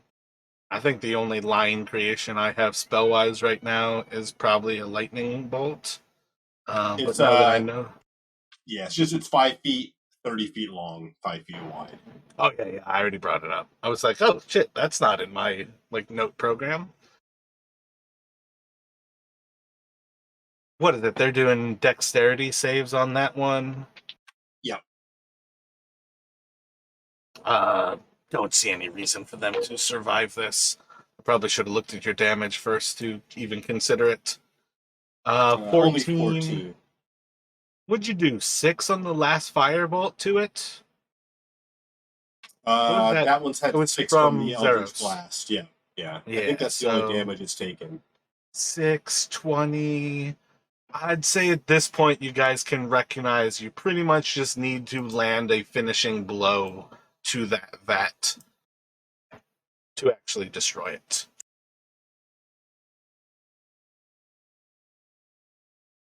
But the other two kind of skeletons are going to just kind of charred and burst as the flame just kind of tears apart the magic that's holding them together. And we will return to Zeros. What would he like to do? Yes, so Zeros. I think with these things now surrounding him, he's going to try to back up and try to blast one of the skeletons that was kind of on top of him. So he'll take probably a couple of attacks. Both of them will strike out at him. I'm going to say one hits. Just roll a not one. Yep, he's solid. Doesn't just glancing blows. And what were you going to do? 2 blasts to 2 of the same one or 2 different? Same one. The top one here. Oh wait, my bad. Is this to a skeleton or the vat? To the skeleton. Okay, right between the 2 of your casters. Yeah. Gotcha. Or actually, sorry, no, the one just to the... That was attacking him? Yeah. I gotcha.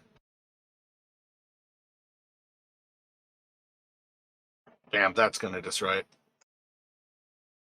You have not used your inspiration, so you can inspire Chris here. I right? will do so. Yep. So yeah, both of you consider yourselves inspired still. After Kyranos, there's still one more vat. Another skeleton is going to form out of it. And now I have 7. So we're going for one of you has a single, and it's going to be Quinn again. So tag with 2 of them on you. 6 and a 7. I don't think you're taking any damage from that. 1 on Quinn. Ooh, 12 is kind of getting questionable. Let me get a not 1 saving throw from Quinn. And then 2 on Kyranos. I don't think 8's going to be either of those hitting you. And on Zeros, he's going to take both of them hitting him. Let's go for damage. Let's call that like a 6 above as well. On both of those like Constitution saving throws, so he'll lose 1 more wound there. And this is pretty much same thing where you're getting blade attacks from the 2 close to you, Terran, Two of these ones, like above and below Quinn, are kind of trying to strike into her and just glancing off of her armor. The one immediately to her east is pulling back a bow and kind of shooting beyond towards Zeros. And then the one that actually hops out of the vat is shooting a similar arrow across the room into Zeros, while the one directly below you, with Keranos, is kind of like, these bows are made of bone, so the change between them attacking you with their bows and starting to stab at you is actually like starting to simply use these bows as if they were like, they're like shards of like cracked bone at the edge, and they're just piercing into you with like effectively like these open broken bones. But otherwise it's going to go back to the top of the order and Taryn.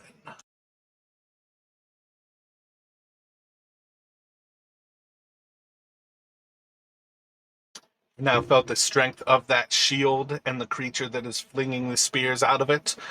Are you considering the vat at the north, the skeletons that are on you, or would you like to do something about the shield? I want to do something about the shield, so I'm gonna disengage and go towards the shield.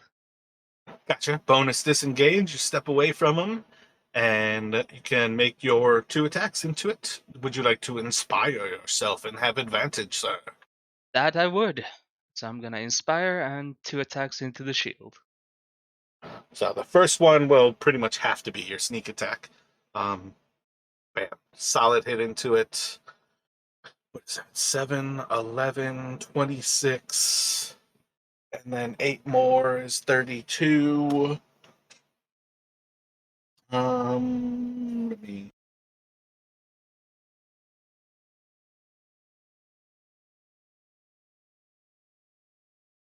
I had hit points somewhere for the shield. Yeah, bam. You're just going to, like, as you stab your first dagger into the shield, you're going to see, as there's just a moment of, like, actually, let me get an Arcana check from you here, Taryn.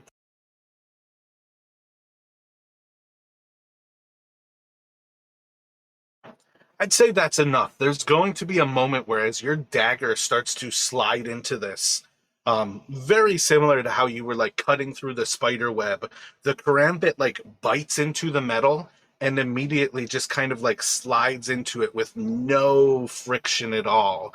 And as you're kind of like preparing the other one to come forward, there's just enough of kind of like an ethereal wisp, and in a moment your blade sinks in with your offhand, and you can kind of see is whatever was sort of the like eye of this figure on the outside of the shield, kind of like how there's like images painted of people that look at you from wherever you're at in the room. It just kind of fades a little bit, and it's almost like there's a little bit of a patina, and you can just kind of sense for the moment the shield has lost all of its magic. And we'll go to Quinn. She's got 2 on her attacking her, and then there's 1 now behind Taryn. What would she like to do? She's gonna go for the ones south of her.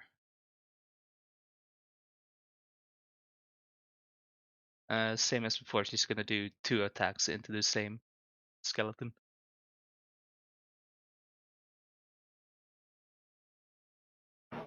The second one is just going to hit. 13 is in fact their AC. You can now recognize that your sidekicks need to roll a 4 or better to hit these creatures. And I'm going to say, for what it's worth, that skeleton is just going to die. Oh yeah, did you add the +1? Yeah, it's in there. Fuck it, we're going for it. Skeleton just kind of crumbles beneath the magic of it, and it's gonna go to Keranos. So Keranos breaking away from this one on him towards the vat. And he's going to again kind of throw out his hands. This time it's not like this line of flame, but it's flame once again as he casts. He's going to cast Burning Hands Be able to Yeah. release. The first one that you broke away from is going to swing for you and come up a little bit short. You probably feel just enough of the blade kind of like cutting across your cloak. Let's see the damage for that burning hands here. Definitely going to destroy the vat with that one. The skeleton itself is going to like be charred, but otherwise maintain. I'm just gonna mark that one as mortally wounded here, and we're gonna go to Zeros. Yeah, so Zeros is going to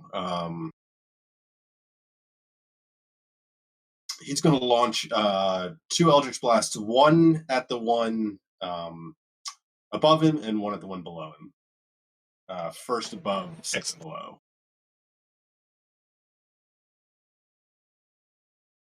Ooh.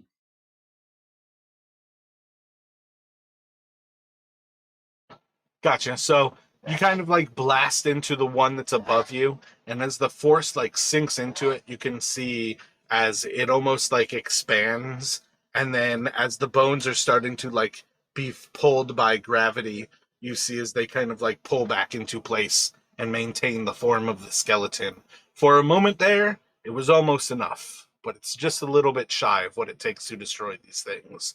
And it's going to go to the skeletons. They no longer have vats that are spawning them. So I think we are down to, what is that? 2 of you are going to have a single skeleton on you. The others will have 2. We're going to go for 3 and 3, really. So we're going to go for Kyrinos doesn't get attacked by 1. I don't think that makes sense because there's 1 right on you. So Kyrinos and Kyrinos again and Terran. So your sidekicks are each going to get 2 attacks on them. The 2 of you just have a single Terran miss. Quinn attacking at getting attacked by those 2. Still not going to get anything on her. We're going to go 1 on Kyrinos. It's a little bit better. Let me go for like 4 damage to Kyrinos here, and then a nat 20 on Quinn with or on Zeros with 2 of them. Let's go for 2, a nat 20 and an 18. 2d20.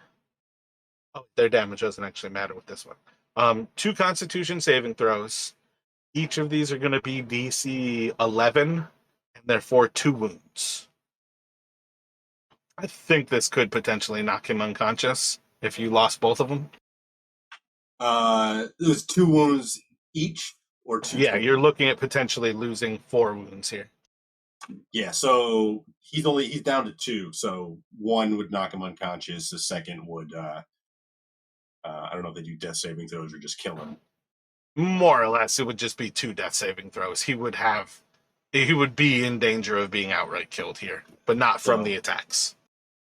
Can we give our sidekicks inspiration or no? 100%. Yeah, go for it. All right, Inspire the first one. The first one, yeah. So roll 3d20. You can group the. Oh God. So yeah, he'll be down with 2 deaths. We'll just go for it. He's down with 2 death saving throws. I've kind of stopped moving the skeletons, so they're actually like closing in on you guys.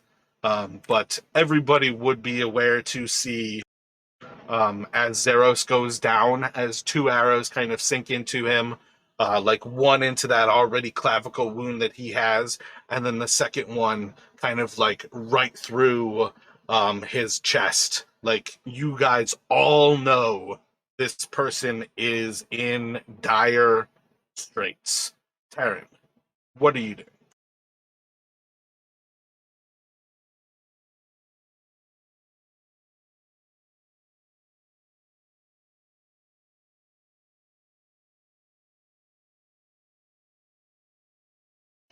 Are you pressing push to talk? Yeah, sorry, I was just thinking. Oh, no, you're good. It was just because you said that earlier where you're like, oh, I need to make sure to press push to talk.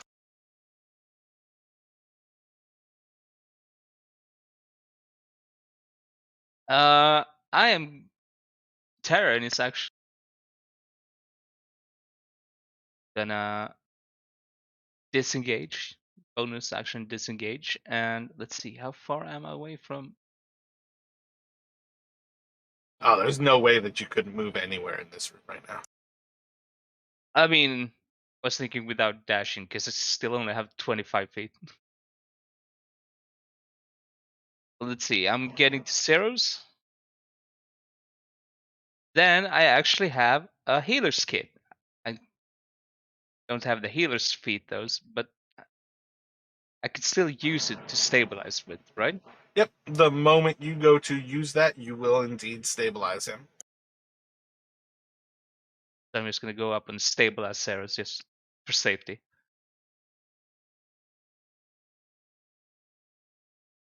And then theoretically, that's bonus and action and movement. You should be good, and it would go to Quinn.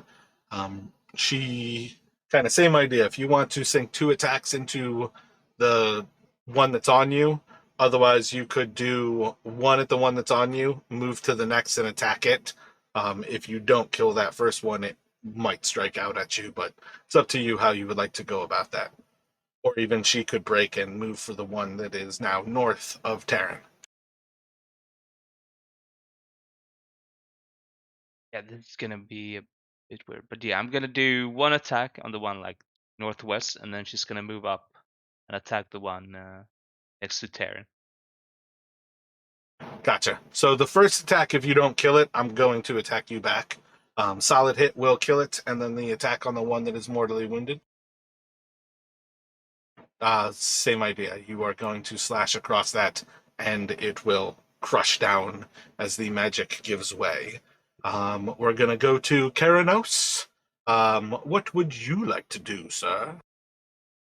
Yeah, so Kyranos, even as Terran is tending to him, he is going to shout out a word and cast Healing Word on Zeros before turning and